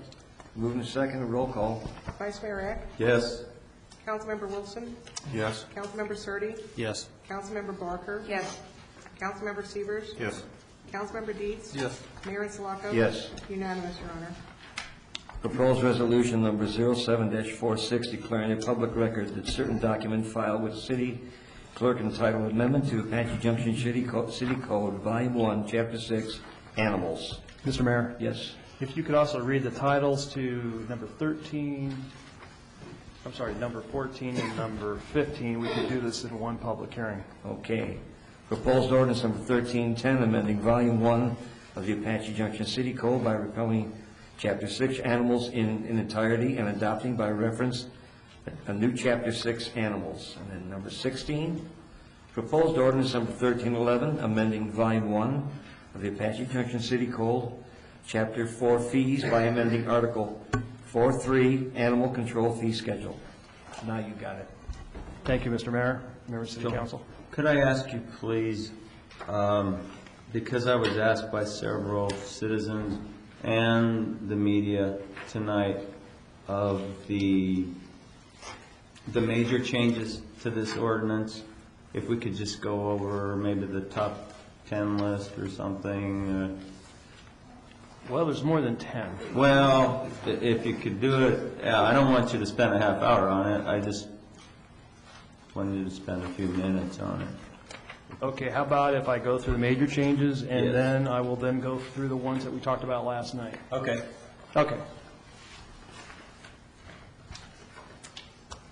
What you have before you, you've seen probably 4 times with certain amendments.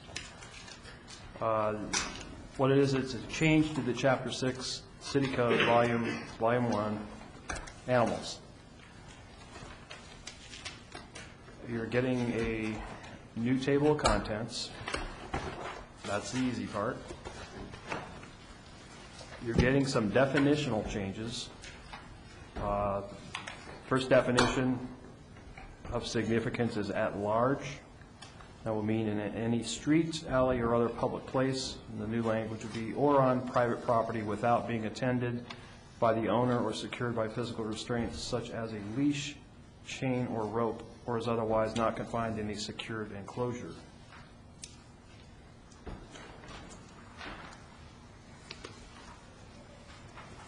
There's other definitions, however, they're minor. Some housekeeping things that should have been done before. You're getting a new definition of vicious animal. That's on page 5 of your color copy.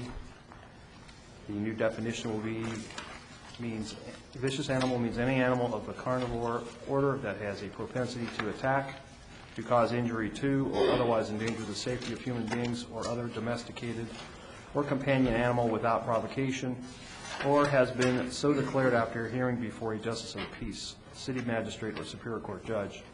Proof of provocation of any animal attacked by the person injured shall be a defense to any action for damages or vicious petition. Provocation shall be measured by whether a reasonable person would expect that the conduct or circumstances would likely encourage an animal to attack. This definition does not apply to dogs utilized by law enforcement officers.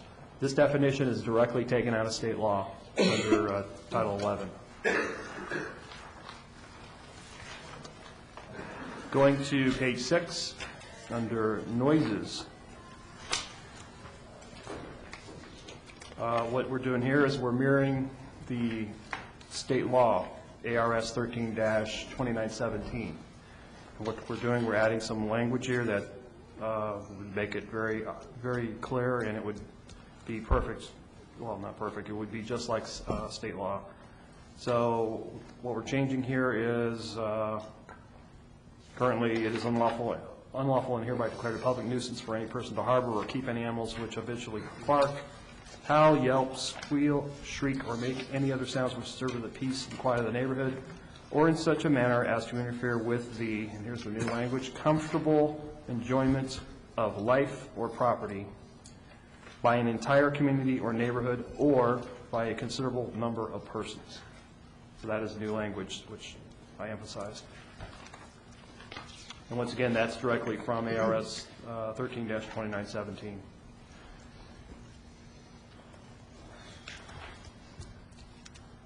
Commercial animal, or actually commercial dog kennels.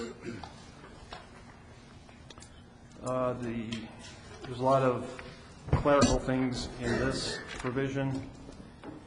What we're getting rid of is some repetitive items, like J, for example, which references commercial animal kennels, caged areas contained in 20 square feet per any dog or cat boarded. That is going away. We are adding an appeal provision under J on page 8. We are adding one we talked about last night, which I will talk about in detail, in that regarding the renewal procedure and the inspection process. Going to animal dog kennels. What we're doing is we're changing Class 1 permit.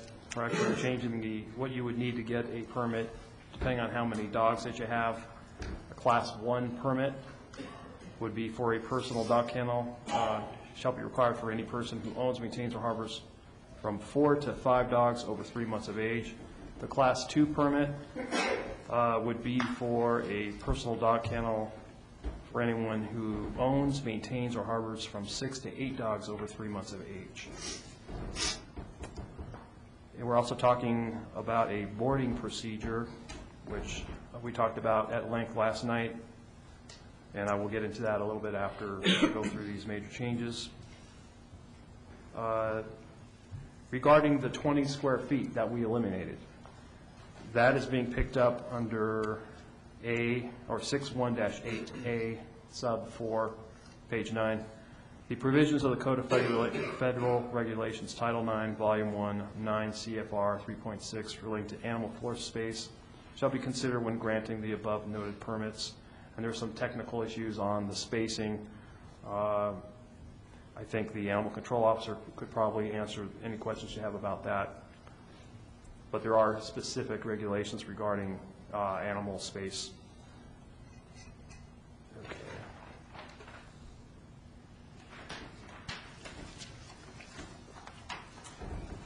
Going to page 10 under C, we're adding a new provision that talks about vaccinations, spaying and neutering, which are dogs that are under this kennel permit, and I will get into that a little bit also after I go through the other major changes. There's an appeal provision under F.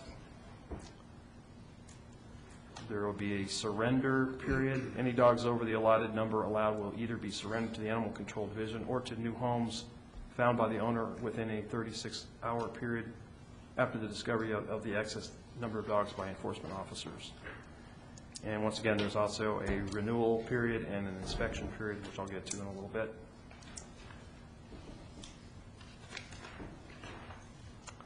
Okay, page 12, cruelty and neglect. This is a brand new section. And I'm not going to read all that. That is too much to read. It may take a while. So essentially, there's going to be new provisions under the code that also mirror state law under cruelty and neglect and also abandonment. These would all be Class 1 misdemeanors, unlike most of the other provisions. And I'll get into the penalties because that's on the last page or close to it.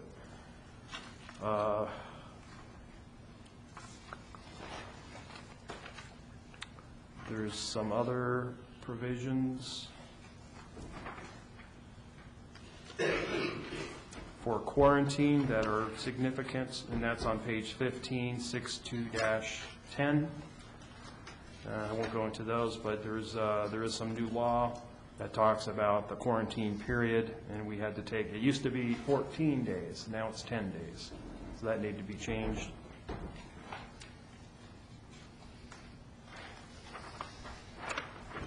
Going to page 17, 6.3-5, hearing on disposition of abused and vicious animals. I won't read that, but essentially there will be a hearing process or a petition for the disposition of abused animals. That's pursuant to ARS 13-2910, and that is a mirror image of the law also, the state law. There's a vicious dog section also. It is unlawful for any person to keep, harbor, allow, or allow to run at large or otherwise have under his or her control any vicious dog or direct or control of any vicious dog. This section shall not apply to zoos, wild animal parks, or animal shelters. We're getting some repetitive provisions on page 18, citation of owners that are no longer consistent with the rest of the ordinance.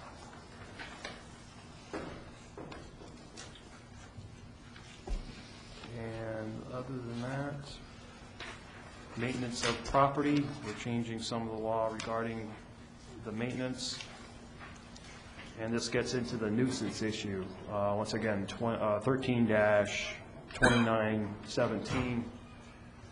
No person, and this is under page 21, section 661A. No person, firm, or corporation shall be permitted to keep or harbor any animal in such a manner that the housing conditions shall cause, and here's new language, insect or, there's rodent breeding, obnoxious or offensive odors, and those that constitute a public nuisance.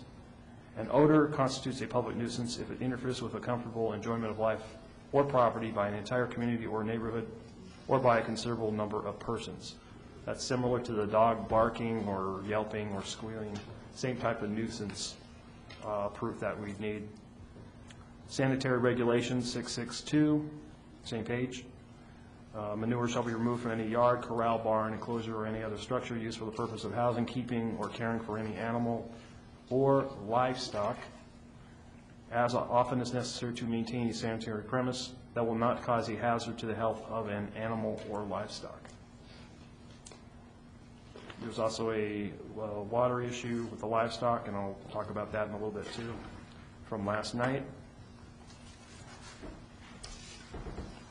Biting pigs we're leaving in.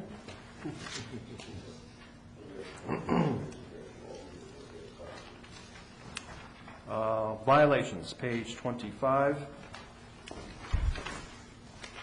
There was some discussion about whether a dog at large should be a Class 1 misdemeanor. When I prosecute cases and when my assistant Mary Ann Coyne does, first-time offense, it's a Class 1 misdemeanor, and that caused a problem with a lot of people. A young person, 18, 20-year-old, would have a Class 1 misdemeanor on the record for allowing a dog to be at large. That just did not seem fair, and other cities have decriminalized those types of offenses. I'm going to blame it on my kid. The biting pig? No, I'm just going to blame it on my kid. My dog loses his kid, dog I'm sorry. now. Okay. This section is worth reading, except as otherwise noted above. Any violation of this chapter shall be handled as a civil offense and shall be filed in the Apache Junction Municipal Court in the same manner as civil property maintenance violations are handled pursuant to AG Section 91-4. Appeals shall be handled in the same manner. Another code section. The fines noted below are the exact fines that the judge shall impose, which shall not be decreased, increased, or exchanged. For community restitution or other penalties, the court may impose additional penalties to include court fees, but shall not substitute such fees for the base fines referenced as follows. First violation, $250, that's $250. Second violation of the same code occurring within 24 months of the first, $500. And then the third violation would be $750 for this same code provision occurring within the 24 months of the first violation. So you get 3 strikes, basically. After that, there would be a criminal violation, and that would be the 4th citation, and that would be up to $2,500 fine, not including the 84% penalties and interest that could be imposed. 6 months jail times the max. 36 months probation would be the max also. Now, there are some exceptions for those civil violations. Or actually, there's some exceptions for the code provisions. The misdemeanor for the first time for the following code sections would apply: cruelty, neglect, and abandonment, impeding enforcement officer, biting animals, quarantine, and vicious dogs.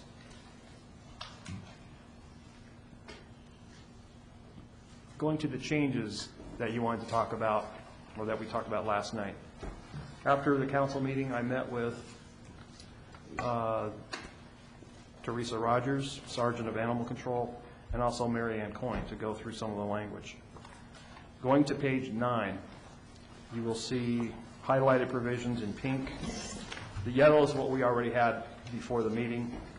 The pink is the new language. And the issue here was the 30-day provision for keeping an animal that is going to be boarded for an emergency purpose.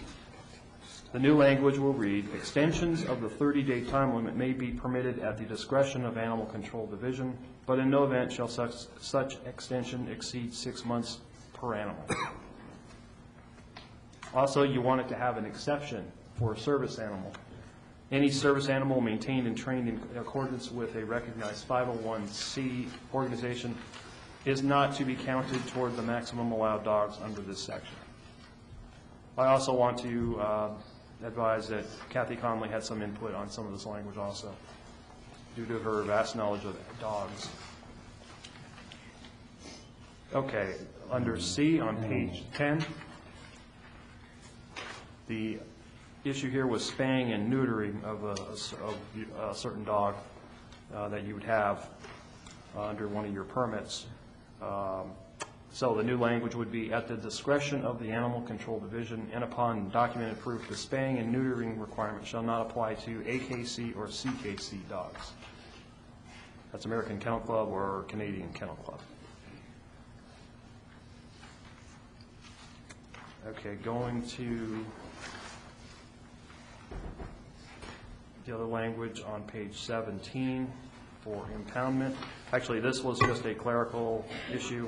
What's highlighted was taken from a different code section on impoundment, and we re-lettered the second paragraph. And And also on page 21, section 662, sanitary regulations. The issue was having a horse drink out of a trough. The water did not have to be the same level as for a dog, for example. So livestock must have access to drinking water at all times. That's how we changed that one. Now, going back to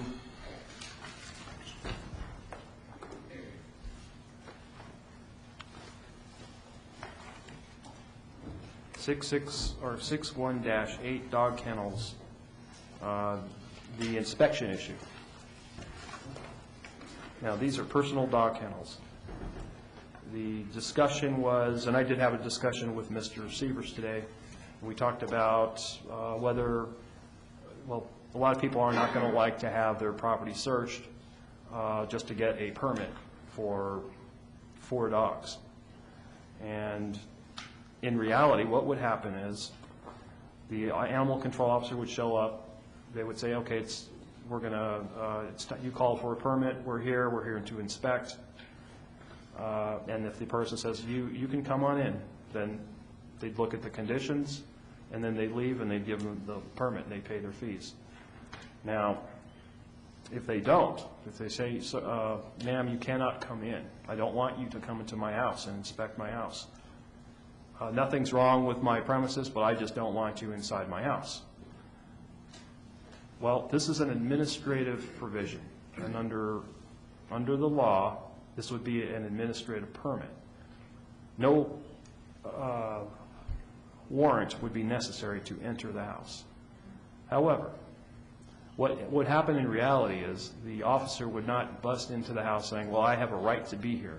What would happen is they'd probably come back to my office and talk to Mary Ann or myself, and they'd probably say, hey, here's what happened. What do we do? We can't verify the conditions or that they have 4 dogs. What do we do? And I'll say, well, the code says you got to have an inspection.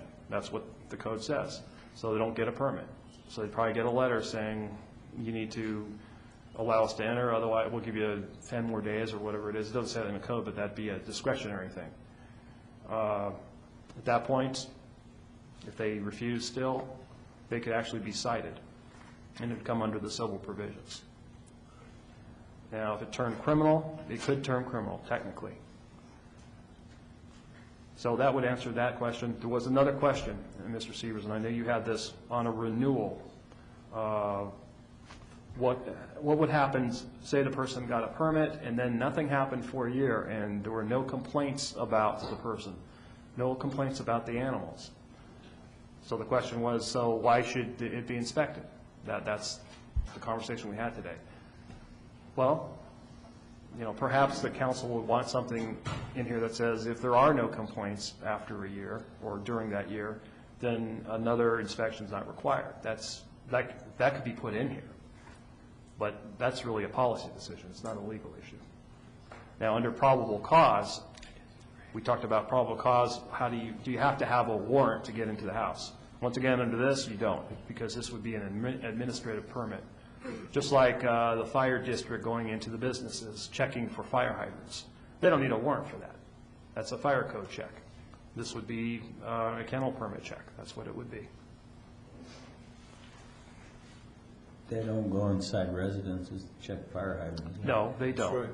That's correct. They don't. But they do in businesses. Just to clarify, because I used to check them. Fire extinguishers, not Fire hydrants. I'm sorry. Yeah. Yes, fire. The extinguishing systems, they go inside the buildings. Absolutely. I think that covers everything, Mr. Mayor. I have one question. One thing that was brought up last night dealt with rescuing animals. Not just service, but rescuing animals that stay for 2 or 3 months. People are asked to take in certain breeds of animals. I didn't see that particular thing covered. Mr. Dietz brought that up last night. I thought that was covered under... it says service. On page 9. Yeah, but I think it's covered under D, Roman numeral 5D. The border will provide the animal control division. So, but the number wouldn't... The 30 days. Okay. the 30 days, and then it'll Okay. be extended out Okay, no more I than 6 understand. months, but that will allow a person that's rescuing or helping or retraining or whatever, up to 6 months and going over their limit of dogs.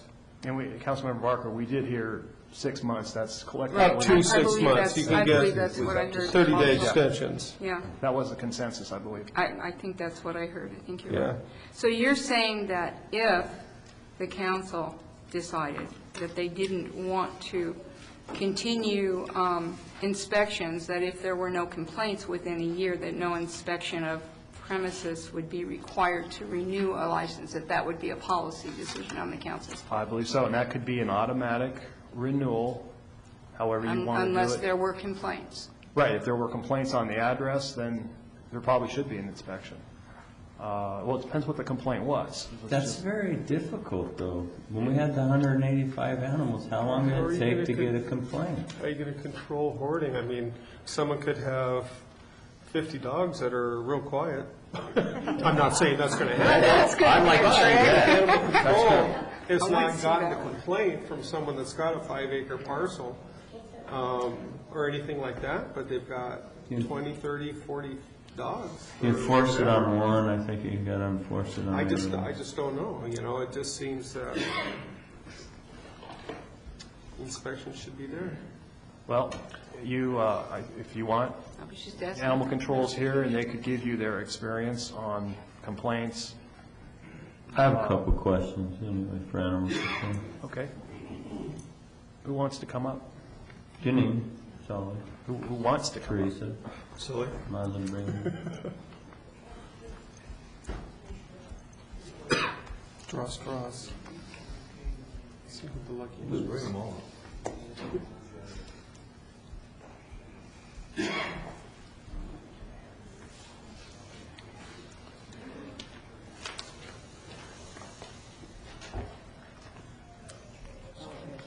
Yeah. I have a few questions for Sully. Go ahead. Last night, after the meeting, we got a chance to speak for quite a while. And I had asked you several circumstances, possible scenarios that would cause you to want to inspect someone's home. Correct. One of the things that I had tried to do last night was to not make it a mandatory home inspection. You had told me that most people volunteer compliance, and there's not a problem with that. One of the things that I wanted to suggest tonight was that, I believe I discussed this with you, you ask the people, can we come in and inspect your home? Possibly check if there's any dangers that might hurt your animal, give you any advice that you might need. Do you think that most of the people would have no problem with that? I really do think that there's not an issue, because our current ordinance right now is you have to have an inspection. That's part of the kennel permit. If there is not an issue that you ask it and people say okay, then why are we making it mandatory that we go into people's homes? I called about 17 people today, and I talked to them about this issue, and they were shocked. They could not believe that we would be wanting people to go into their home if they want to have a fourth dog. I had 3 people tell me, you know what, I'm in violation right now, and I will never say anything, and I will not get my dogs spayed, I will not get them neutered, I won't get them shots, I will not comply. And that will always happen, that's a Joe. danger That's in itself. always gonna happen. You're always gonna have people who are not gonna wanna comply. That's right. That's right. What I'm trying to do here is work this in a way that people don't mind complying, that we get more voluntary compliance. What I'm afraid of, after making 17 calls today, talking to 17 different people about this, here's my fears. The adoption rate that we've worked so hard to improve is going to go down. People aren't going to be adopting animals if they've got 3, and geez, to get a 4th pet, I have to go through I have to go through all of this. I have to abide by all of these different stipulations. My home has to be inspected. A lot of people don't want strangers in their house.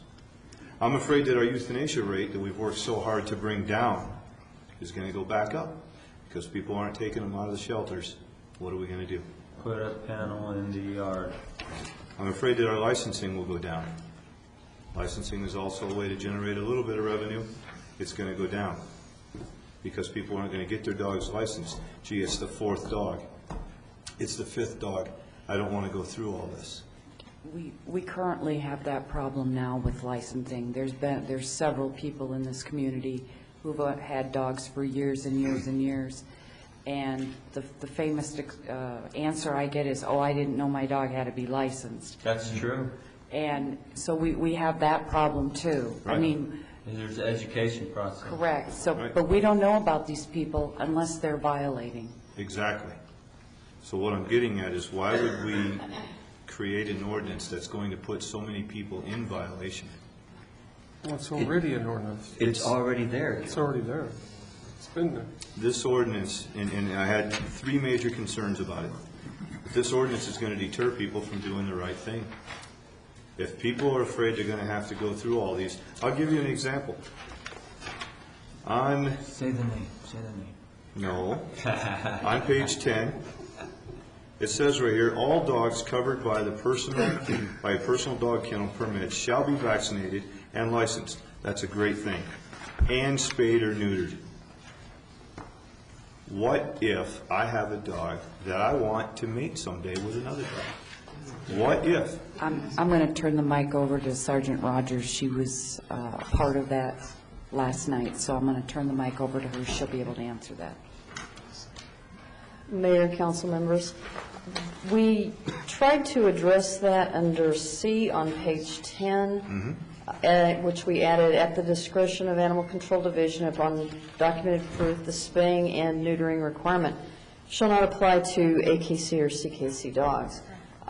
What we were trying to cover with that is if someone has a German Shepherd or a Mastiff or a Great Dane or a Pomeranian, and not right now, but maybe 5-6 years into the future or whenever, they decide that they do want to get some pups out of that dog, and it's a registered dog. Okay, we've made a provision for that.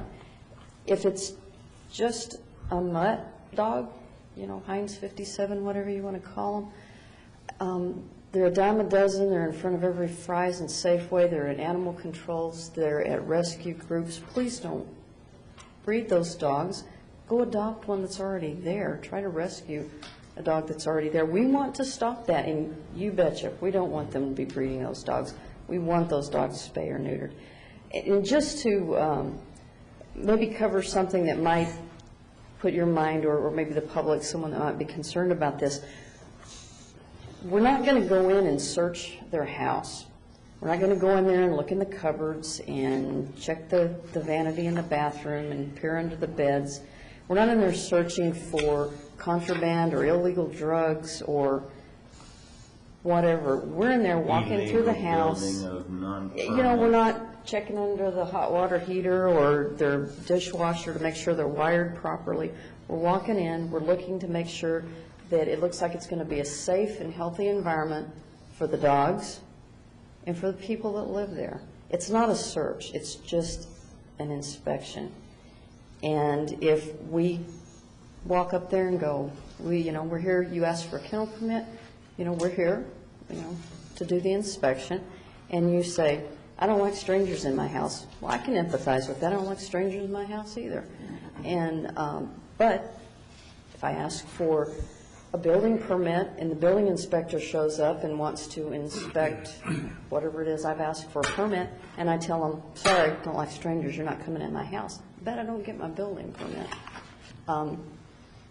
As a contractor, my dad was a contractor, I worked for him for years. I'm perfectly capable of doing any kind of construction work, but I still have to get a permit. And that's all we're asking the citizens, is this kennel permit is for the protection of the animals and the citizens. We haven't put any unreasonable expectations or requirements for these kennel permits. It's just if you're going to have a large number of animals in your home, and it's not a boarding facility. We just want to go in, do an inspection, make sure it's a healthy, safe environment, and here's your permit, and we'll see you next year. We're not going to search anybody's home. That's not the intent. We walk in there and there's a marijuana plant growing, or there's something obvious illegal, they're going to back out and call the police. And now we're talking an entirely different situation. And if we walk up and you tell me, get off my porch, get out of my yard, you're not coming in my house, that's what we're doing. I had We're to leaving. do that as a water utility employee, just because people would call me over for water quality issues. And I would go to their residence and see contraband, so I had to make a decision whether to call or not. But the fact is, I had to go into their residence to check the water, because that is the point of entry of where the water was used. Right. Never had a complaint of going into their home. Mr. Wilson. I'm sorry. Yeah, I got just a comment, excuse me, with a combination of question. When you're going in to, and of course you are looking where the animals are kept, I'm assuming. So if Correct. I have a kennel out back that I put my animals in, that's where you're going to be going. You won't be going into my house. Right, right. Also, if you went into the house and you found a situation where you felt that was unsafe for the animal, how would you treat that? What would you do? And what we do now is if we go into a yard, a residence, and we see something that's obviously a problem, we talk to them, did you realize that this is not a safe way to keep your dog? Did you realize that these, whatever, you may have a plant there that's unsafe for the animal? Saying use a proactive approach. Right. It's initially for safety and education. If we see a problem, we don't just whip out the ticket book and start writing. What we're going to do is try to help the people correct whatever the problem is. And as long as they're working with us, that's the goal. We want to make everything safe and everybody happy, which we're never going to do that, but we try. That is the goal. That is the goal. Would they have a warning that they're going to be inspected? Well, we are now. So That's what we do. We call them up and say, hey, we need to do your kennel inspection. How's So they'd Monday have at 10 time to o'clock? put their drugs away. There you go. And, if they have a few, like, oh, I didn't clean up after the dogs today, they have time to make things right. If we run into a situation like we have recently, and there's a horrific problem, they're not going to straighten that up in a matter of a few days. And kind of addressing the issue we were talking about, maybe a one-time inspection, we're kind of defeating the entire purpose of even having kennel permits. I think the continued yearly inspections are important to prevent these things like they discovered in Tucson, like we discovered here in our own community. The conditions those poor animals were in were just unbelievable. I mean, you wouldn't believe it. And that's what this is for. If we go in and we do the inspection and there are major, major problems like we've ran into, no, there are no warnings. It's call the police, call our prosecutors.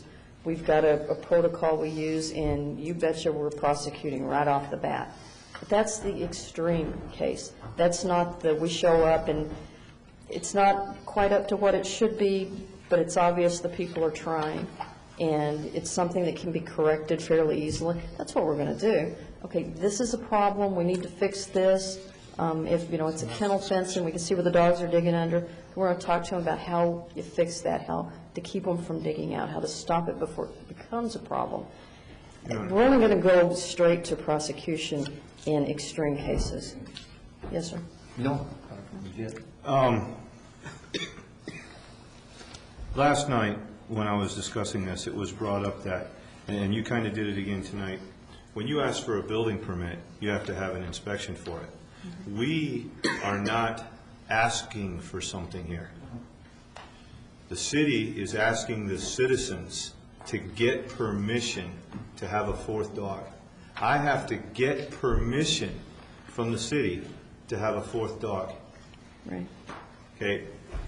We're not asking, hey, can I have another dog? No, we are being forced to get permission to have a fourth dog.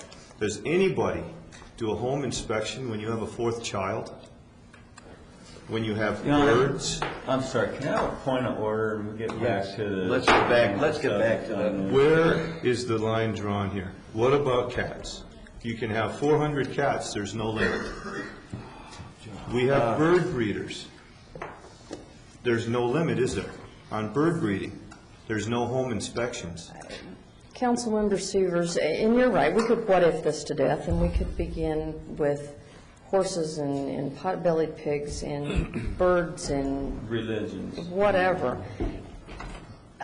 The state and the cities do their best to set regulations to maintain the health and the safety and the welfare of the citizens and animals. Dogs are a regulated animal by the state, not just us, by the state.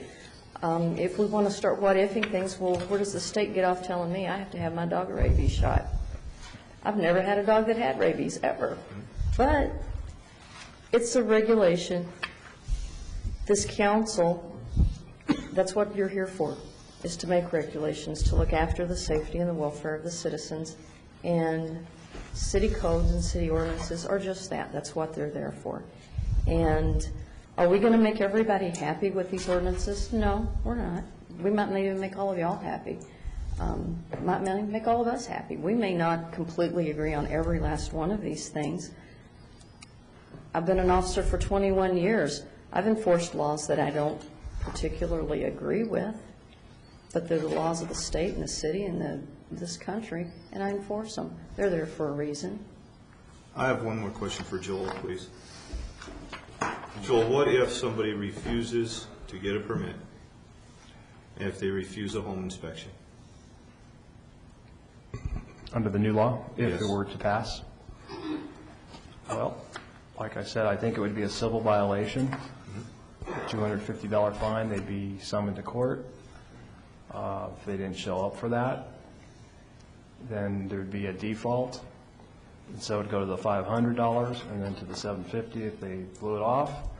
And then ultimately, they'd be cited in as a Class 1 misdemeanor at one point. So it'd be a Class 1 misdemeanor on their criminal record. They'd have a criminal record then, permanently. If they refuse. If they refuse a home inspection, if they refuse to get a permit. Class 1 misdemeanor. If they continue not to get one after 3 incidents, that's correct, within 24 months. When I did some calling around today to check on this, I checked with several other agencies that do, the Phoenix Animal Control, the one in Mesa Animal Control. I believe, and please correct me if I'm wrong, Sully or Teresa, none of the other cities do this. They don't do the home inspections. When I talked to the other city officials, they were shocked that we want to do a home inspection for animal control. I can't speak for the city of Mesa, but I can say for Maricopa County, they don't have the manpower to be doing inspections. We're a small enough community, we could still do this. Your Honor. I think the reason this is coming about is because of hoarders, right? The other cities have had problems. They had 800 animals in Tucson. 99.9% comply. So they should, that's what this is for. There is a reason why they're asking for this, is to expose people that are hoarding too many animals.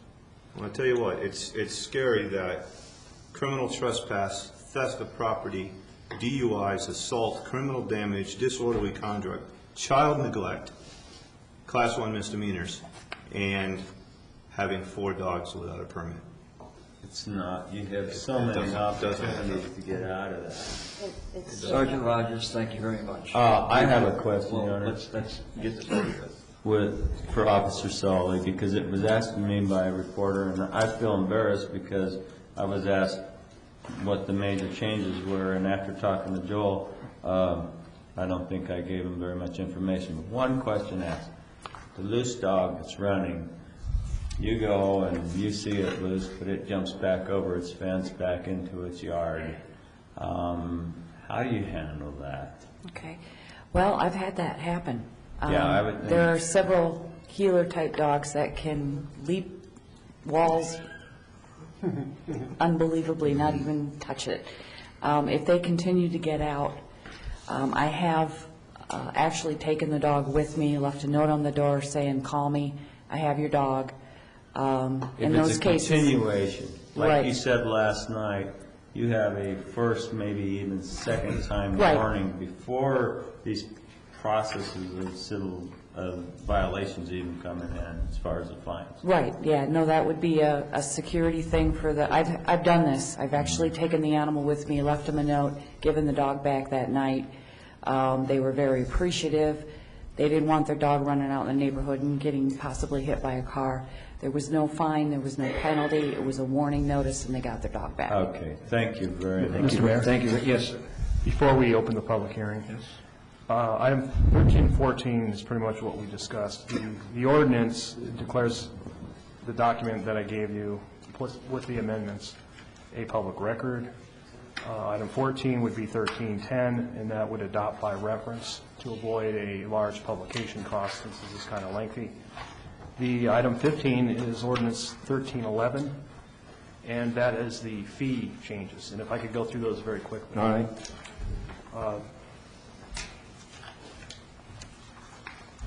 Animal control fee schedule, license fees, dogs, that stays for $10. We're making an exception as council desired, $5 per dog for senior citizens at least 62 years of age or older, and also those who are physically disabled persons with proof of disability. Also, going down to number 3 on page 205, impound fee for dogs at large. That's going up from $20. It'll be $40 per animal per event, $20 additional per each subsequent impound. Microchipping fees, there'll be new microchipping fees, which we do not currently have, and that would be $25 per dog at large and $12 per adopted cat. Board fee, cleaning, feeding, and general care, that's going up from $5 to $10 per animal per day. Dog kennel permit fees, we talked about the Class 1 and the Class 2 permits. We are creating a new Class 2, but the Class 1 was $30. That's going to go up to $40 annually. The new Class 2 would be $60 annually. Quarantine fee is going up from $25 to $40, plus from $7 to $10 per day for animal boarding, plus any license and vaccination fees. Potbelly pigs for surrender, we just changed the notation there. Vaccinations for rabies only. Dogs 3 months or older, that will be from $10, it'll go up to $15 per animal. Puppies less than 3 months, $15. Cats, $15. And those are the major ones, except, I'm sorry, adoption fees. That's on the last page, or close, second to the last page. For dogs, it's going to be from $61 to $80 per animal. And then for cats, $35 up to $60. Adoption fees for sterilized animals, dogs would be $40 per animal from $25, and cats would be $30. And that is it. And I don't know if you want to have a discussion about the fees before you open it up. Any discussion? I'm good. This is a public hearing. Does anyone like to speak on this? Okay, hold on. Starting with Charles Mutton.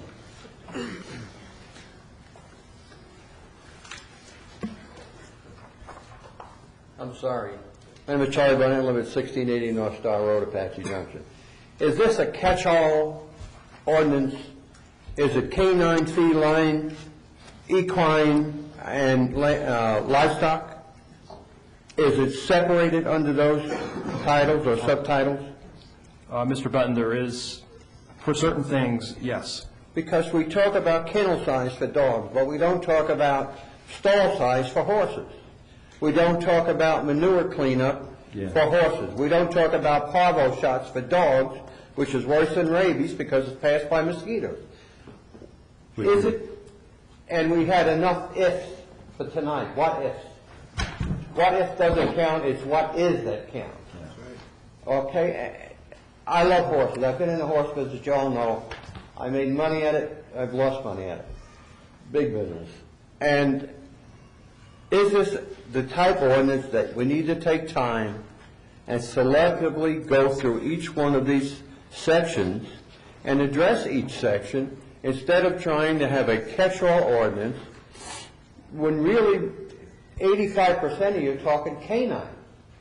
Now, if it's canine, address canine. If it's equine, address equine.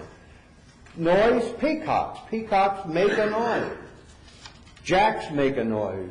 Donkeys make a noise. They're natural to the animal. You're not going to stop it. It's asinine to even stand here and talk about that nonsense, in my opinion. Sorry, in my opinion. I just think that you should take your time and address it in sections and subsections and trying to have a catch-all ordinance. It's just ridiculous. It really is. Thank you.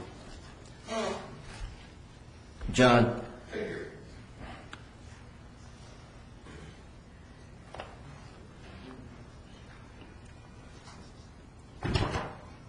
Ooh, 5 minutes. John Kentowski, 835 Windsong Street, Patchy Junction. Partly, if you heard me laugh that door when the attorney was reading out those things, because when he said pot-bellied pig, it reminded me of something that Doug Coleman said when he first got on council here, that the biggest thing to get in front of council was pot-bellied pigs.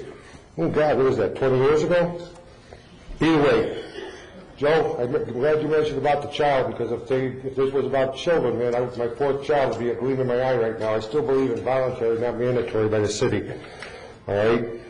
With the animal control officer that was here, she said that we're still a small enough community. In 5 years, we're not going to be, because Lost Dutchman Height and everything's going to be built up. But what are we going to do then when we don't have the animal control officers, the mandatory do it, and inspection and stuff? We're going to let it wait for 18 years like we've done other ordinances. Disability, burden of proof. Is that a letter from the doctor, a certified Arizona physician? Because if it is, to save money at your animal control, you just made them spend $85 to get a note. I mean, the Social Security disability, VA 100% disability, is that an acceptable form of disability? It should be defined in there, because if you're going to ask them for a physician, a licensed physician in Arizona, you just made them spend $85 to save, I don't know how much from the fees on the stuff. It says a license plate. Yeah, then a license plate, whatever, that would be the same thing. Then the last thing I got to ask about is when the attorney was reading also about in your yard, with your dog at large on your personal property, an acre and a quarter GR. Right? My dog is an outside dog. We have a dog house for him. He's padded. He's got constant water. He gets fed outside. He ain't allowed in my house. He gets too much air around there. I'm not going to chain my dog up to a 25-foot chain or a rope or anything else. I spend a lot of money to put a pet containment system in, and that's a radio fence, radio frequency fence that goes around the acre and a quarter. And I have a collar on him that warns him before he goes there. If he goes into that, I can guarantee you they learn real quick not to do it a second or third time. Okay?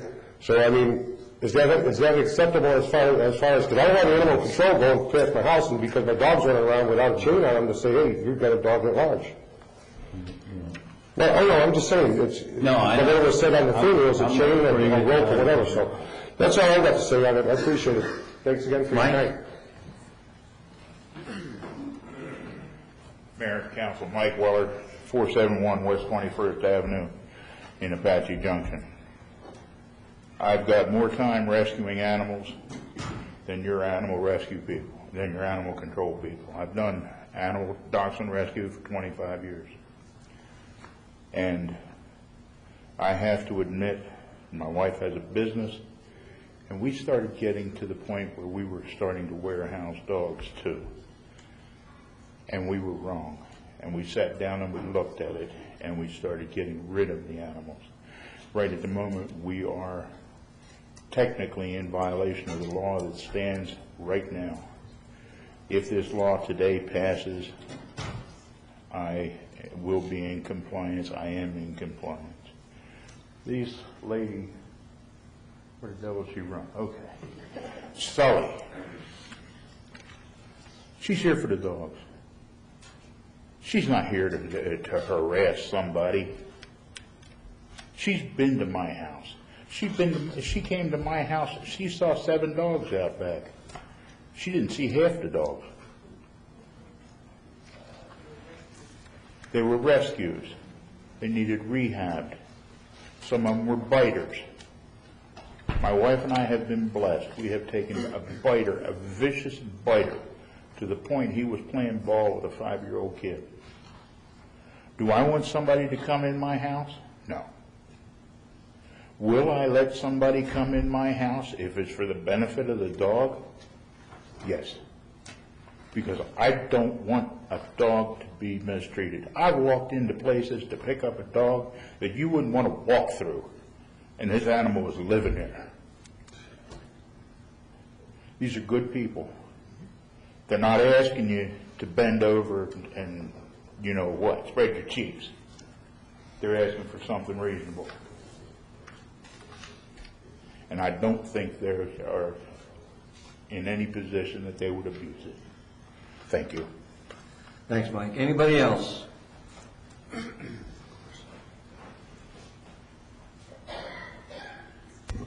Noel Benoit, 900 North San Marcos, Lot 35, Apache Junction. And some of this law I agree with as far as decriminalizing some of these things. A person inadvertently has their dog get away from them, and that, I think it needs to be decriminalized. By the same token, Charlie made some good points in that if we got a catch-all law, the law is vague, and the Supreme Court said vague laws are void ab initio, which is from the beginning as though they never existed. So I think we need to be careful and make sure that everything is covered and targeted properly and developed properly as far as cats, dogs, livestock, and all that.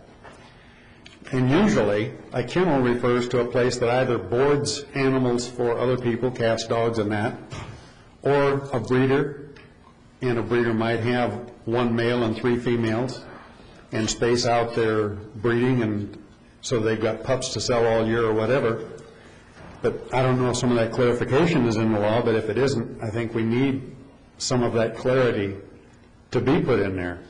I haven't had a chance to read the whole thing, but those are areas that I would caution, because if you got a family, let's say a mom, dad, and 2 kids, and they each want to have a dog, and they're pets, they're not breeding, then it does get a little bit ridiculous to go to the permit level and inspections. By the same token, I think we could encourage people, number one, when you get hoarding, and we can address that, address the hoarding situation. What is hoarding? Identify hoarding and where that level starts. Because when people get into hoarding, I've been in some of those deals where we go in and there's a stench. I mean, dog feces and cat feces is disease-ridden, and it is a health issue that is very dangerous to humans. But that stench you can smell a long way off. So if we let people know the disease dangers in those situations, then maybe the neighbors will turn in the noise and the stench, because that disease danger goes for a long distance away from where the animals are being hoarded. And I think maybe if we educate the public to some of those dangers and then identify more carefully what a kennel is and where it is that permit needed versus 4 private pets, 1 for mom, dad, and 2 kids, then maybe things will work a little bit better. This is another one where I think we need to take the time to develop it properly so we're not stepping on people's rights, so that their constitutional rights are observed, and so that we are in every way doing and performing service over and above the rest. Thank you. Is there anybody else? I'll close the public hearing. Is there any more discussion? Shannon. Oh.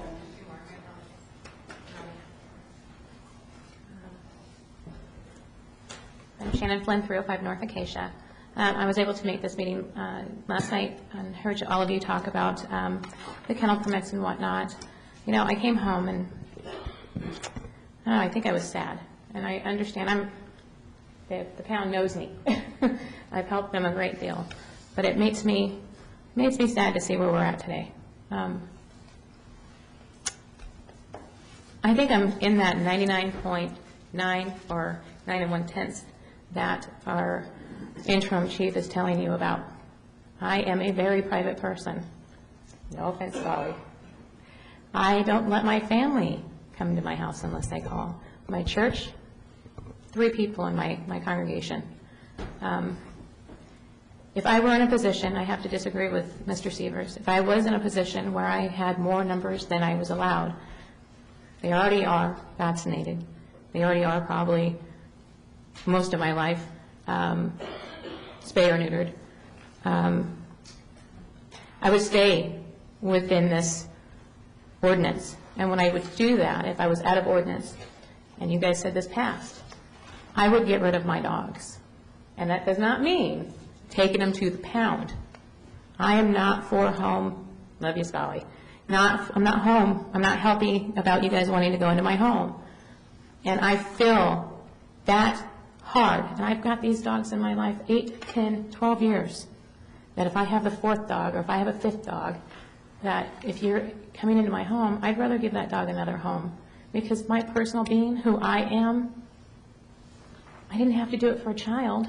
I have 2 children that I love, absolutely adore.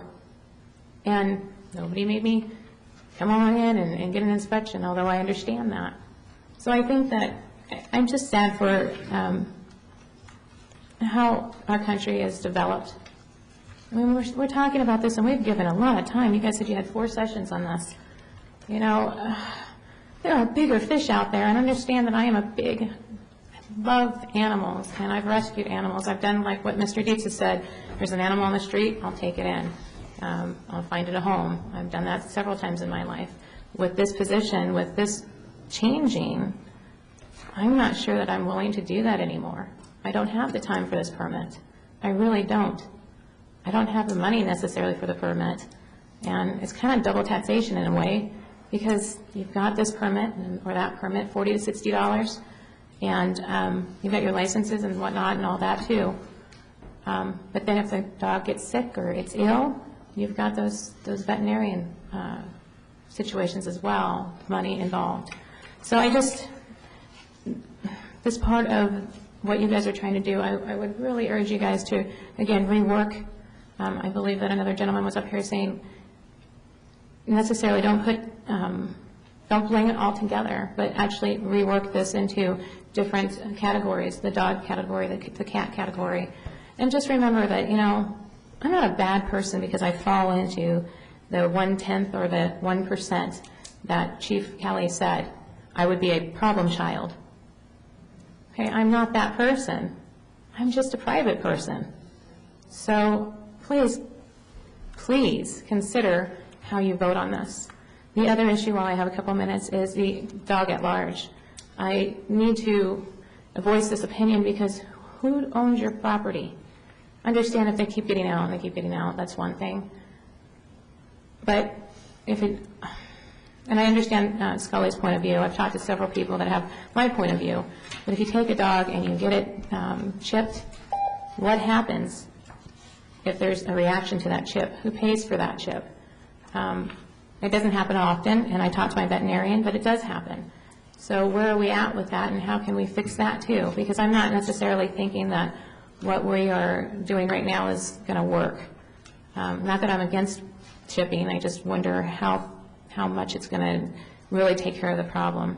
And having said that, none of my dogs have ever gotten out. So I don't know. I just thought I'd bring this. I know that my husband wanted to talk to you guys, so I'm just going to get the kids. And I know you guys were getting ready to close the meeting, so let me just get him and we'll go out. Thank you, guys.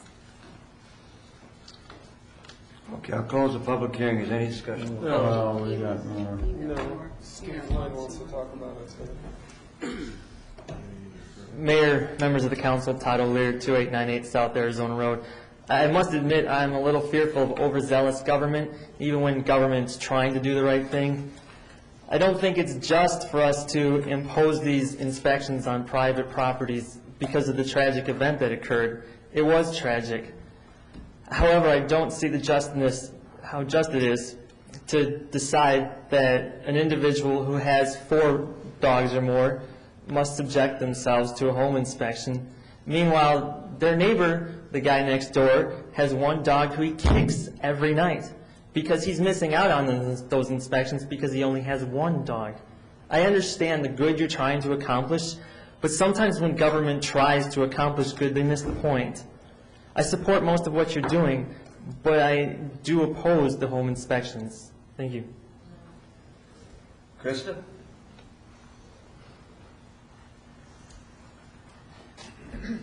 Mayor, City Council, these are tough decisions. The incident that we've recently had in our town, nobody disagrees, it's a tragedy. I don't think that adding ordinances to the books is going to solve this hoarding issue. However, when it was first discussed to change some of the ordinances, I did not agree with doing the home inspections. But I think that people who want to have the animals in their home to rescue and whatnot, if they are doing good, I don't think they'd have a problem with letting them in. And knowing Sully almost on a personal level through volunteering, she's awesome. She absolutely cares about these dogs. These people aren't interested in going into your house to snoop. I have to agree, if people are doing the right thing and they're not breaking the law, they're not going to have an issue with, again, I'm not thrilled about having to do home inspections either. None of us, it is a level of privacy. But if you're not doing anything wrong, there shouldn't be a problem. Thank you.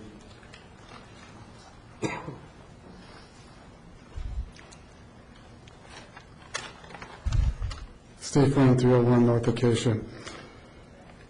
This is another government licensing scheme. It is a money grab, and I see a lot of control issues here. This has little to do with protecting animals. Who is to say that this scheme will not lead to shortcuts, false accusations, and more usurpations of our liberties?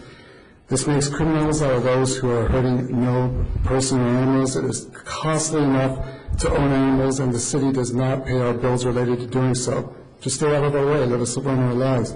We shouldn't have to ask permission or pay a glorified bribe to own dogs. A teaching certificate costs $20. Why must the council members, officers, and other staff members who favor this ordinance be so greedy for other people's money by charging $60? Why must we beg your indulgence to live our lives the way we like when no harm is done? Why must we submit to a home invasion by government employees just to keep a few dogs? I disagree with the sergeant.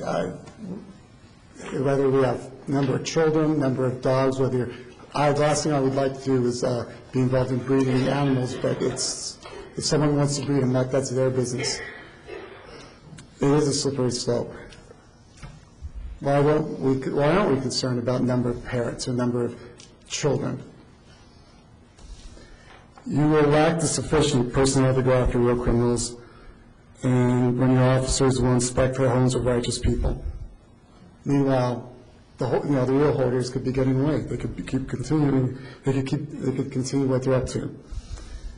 Then your animals suffer. That's what you call unintended consequences. When government tries too hard to fix a problem, especially with arrogance, then you get more of that problem in most cases. I'm against the microchipping. I think it's wrong to expect a person to microchip an animal. And this is not me talking about conspiracy theories.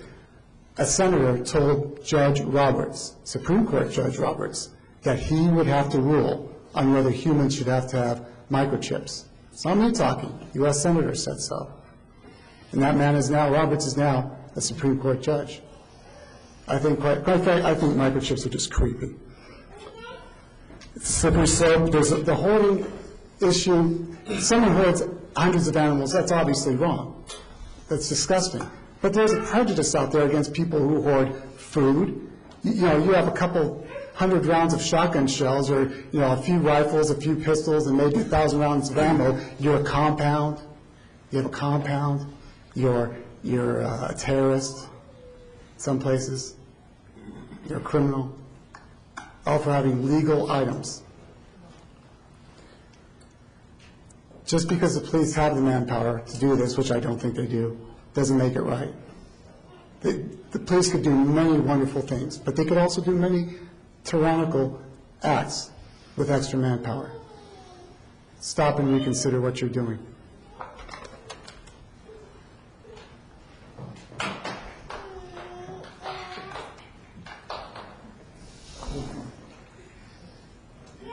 I'll close this hearing.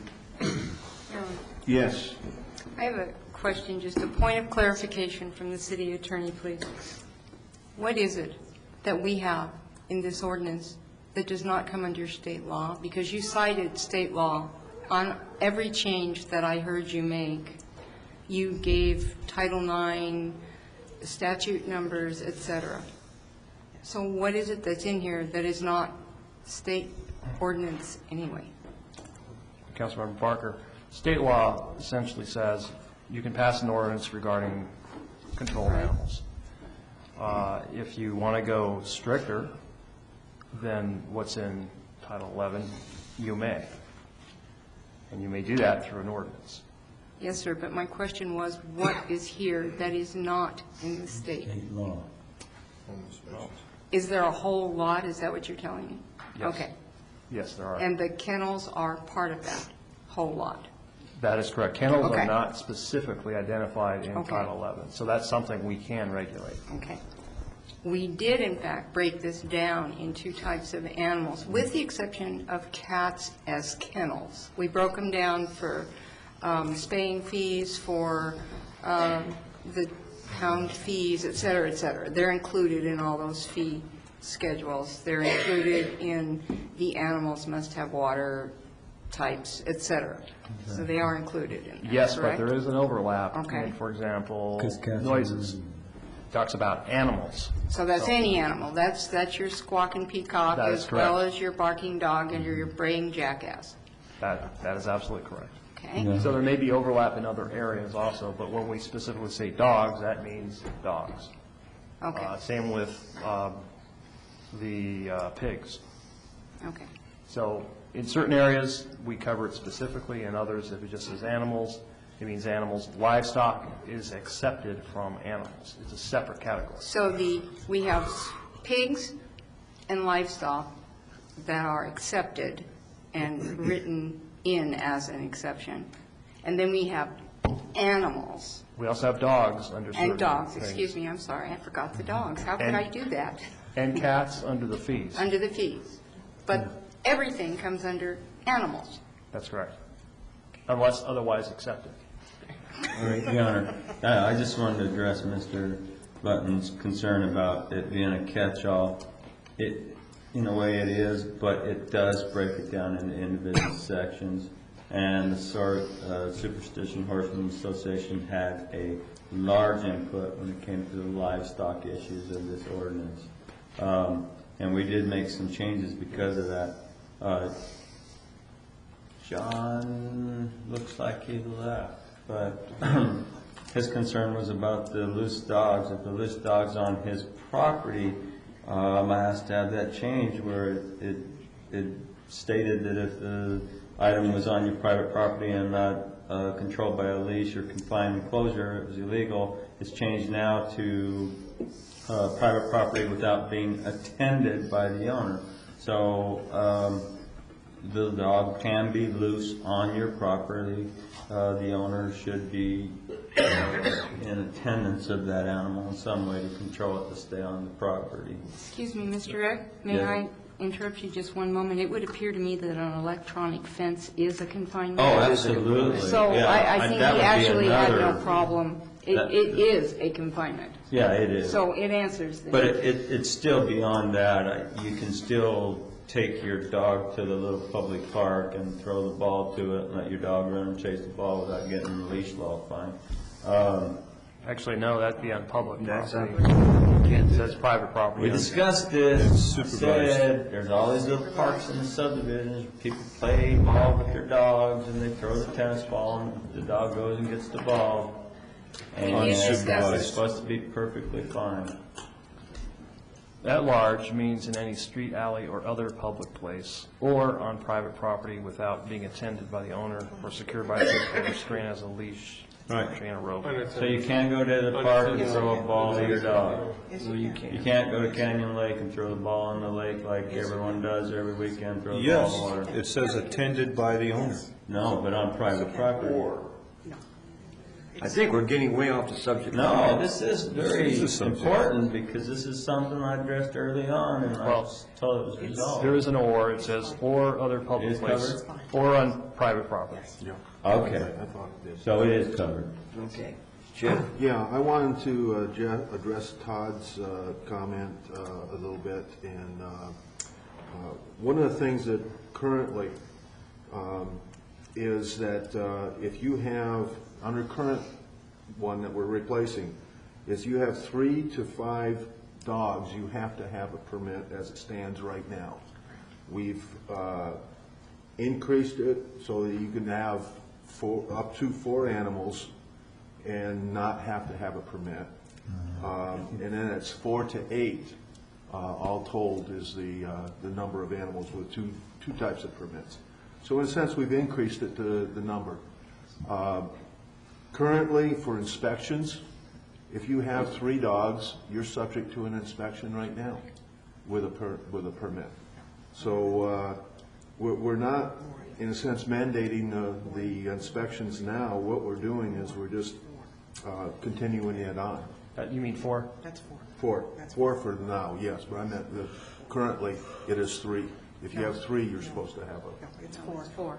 It's 4. Yeah, it's 4. Yeah, they changed it. It's No, current. I'm talking about He's talking today. about current. The current one Current today, No. that's in effect, not the one we're voting on. I believe it's It's 4. currently. You're allowed 3 without a permit. You're allowed up to 3 without the necessity of an inspection. More than 3, it rolls over. Okay. That's the I was wrong on that then. Your Honor. Anybody else? Yes. When we dealt with Rick's native plant ordinance, we brought it up, and we got a lot of resistance from the citizens. We got a lot of resistance and fear of what it would do for our businesses. And we sent it back. We worked it out several times, and we came up with a balance. And what I was trying for here today was a balance between animal rights and private property rights. And I'm afraid that we don't have a balance right now. And that's all I was trying for, is to reach a balance where the animals are protected, they're all in good homes, they're all treated great, they're all loved, and the private property rights are protected as well. And I'm afraid that if we pass this ordinance as written right now, we have not reached that balance. These are all going to be done separately, right, Joel? Yeah, there'd be separate motions, and also on the amendment one, you'd have to also add in the additional changes that were handed out tonight. So it's what you got in your packet plus the additional amendments. Your Honor. Yes. I just would like to respond to Councilmember Seaver's issue on the neighborhood preservation ordinance. There was a whole lot of cost. There was aerial photography. There was large parcels involved. So we sent it back. We've sent this back 3 or 4 times. Yes. So when you're ready, Your Honor, I'm ready to make a motion. Make it. I move that ordinance number 13. No, you gotta do You gotta 13 first, the 13 resolution. Do the resolution first. I move that resolution number 07-46, resolution of the mayor and city council of the city of Apache Junction, Arizona, declaring as a public record that certain document filed with the city clerk entitled Amendment to the Apache Junction City Code, Volume 1, Chapter 6, Animals be approved. Is there a second? Second. Move in second. Roll call. Councilmember Wilson? Yes. Councilmember Surtee? Yes. Councilmember Barker? Yes. Councilmember Deeds? Yes. Vice Mayor Eck? Yes. Councilmember Severs? I'd have to say no. I think that we're going too far. Okay, this is just declaring it as a public record, so you're voting no on declaring it a public record. Okay. Mayor Slocum? Yes. 6 in favor, 1 opposed, the motion carries, Your Honor. Your Honor? Yes. I move that ordinance number 1310 be read as title only and the reading of the entire ordinance be waived. Second, moving second, roll call. Councilmember Surtee? Yes. Councilmember Severs? Yes. Councilmember Deeds? Yes. Councilmember Wilson? Yes. Councilmember Barker? Yes. Vice Mayor Eck? Your Honor, I move that ordinance number 13. Well, you got to vote. We got to vote. Oh, I'm sorry. Well, he's It's a yes or talking, no? yes, Thank you. talking to me about. It's getting late. amendments. Mayor Instaloff? Yes. Unanimous, Your Honor. Joel, this is the one that needs to have the, Can't you say it's Well, revised with amendments? the revised amendments. If you want to be absolutely correct, it'd be what was in the packet plus the revised amendments, which we're handing out today. Okay. I need to read by title only, Your Honor. Yeah. Ordinance number 1310, an ordinance of the mayor and city council of the city of Apache Junction, Arizona, amending volume 1 of the Apache Junction City Code by repealing chapter 6 animals in its entirety and adopting by reference a new chapter 6 animals, repealing any conflicting provisions, providing for severability, and providing for penalties. Your Honor, I move that ordinance 1310 is read by the city clerk be approved and adopted with the following amendments from last night's discussion that our city attorney added in for tonight's revised copy. Will that Second. cover it? Yeah. Second. Okay, and you're referring to the handout that you were given this evening? The handout that we were given this evening with the P. Well, you could actually say. Thank you. I have a motion, I have a second. Yeah. Moving second, roll call. Okay. Vice Mayor Eck? Yes. Councilmember Severs? I'd just like to state for the record that I do agree with most of it, just not the part about the home inspections. I wish the gentleman was still here to sing a song about taking away our rights. No. Councilmember Wilson? Yes. Councilmember Deeds? Yes. Councilmember Surtee? Yes. Councilmember Barker? Yes. Mayor Instaloff? Yes. Unanimous, Your Honor. Oh, I'm sorry. 6 in favor, 1 opposed. The motion carries, Your Honor. Okay, item 15. Your Honor, I move that ordinance number 1311 be read by title only and the reading of the entire ordinance be waived. Second. Moving second, roll call. Councilmember Deeds? Yes. Councilmember Barker? Yes. Vice Mayor Eck? Yes. Councilmember Severs? Yes. Councilmember Surtee? Yes. Councilmember Wilson? Yes. Mayor Instaloff? Yes. Unanimous, Your Honor. Ordinance number 1311, an ordinance of the mayor and city council of the city of Apache Junction, Pinal County, Arizona, amending volume 1 of the Apache Junction City Code, chapter 4 fees by amending article 4-3, animal control fee schedule, repealing any conflicting provisions and providing for severability. I believe that title should also say Pinal and Maricopa County, Arizona. We can, it doesn't have to, but I don't think it has to. We're in 2 counties. I know, but we don't do that with every ordinance. I would recommend that you either strike the words Pinal County or include Maricopa County as well. Include both. Okay, now the main motion. I move that ordinance number 1311 is read by the city clerk be approved and adopted. Second. Moving second, roll call. Councilmember Barker? Yes. Councilmember Deeds? Yes. Councilmember Severs? Yes. Vice Mayor Eck? Yes. Councilmember Wilson? Yes. Councilmember Surtee? Yes. Mayor Instaloff? Yes. Unanimous, Your Honor. Item 16. Your Honor. Yes. I move that an executive session at 6 p.m. You start doing that, I'm going to start getting you every single time you do the agenda. You've been messing I move that an executive session at 6 p.m. and a work session at 7 p.m. be held on Monday, May 5th, 2008, in the City Council Conference Room in the City Council Chambers respectively, and that an executive session at 6 p.m. be held on Tuesday, May 6th, 2008, in the City Council Conference Room. Second. Moving second, roll call. Vice Mayor Eck? Yes. Councilmember Wilson? Yes. Councilmember Surtee? Yes. Councilmember Barker? Yes. Councilmember Severs? Yes. Councilmember Deeds? Yes. Mayor Instaloff? Yes. Unanimous, Your Honor. We're adjourned.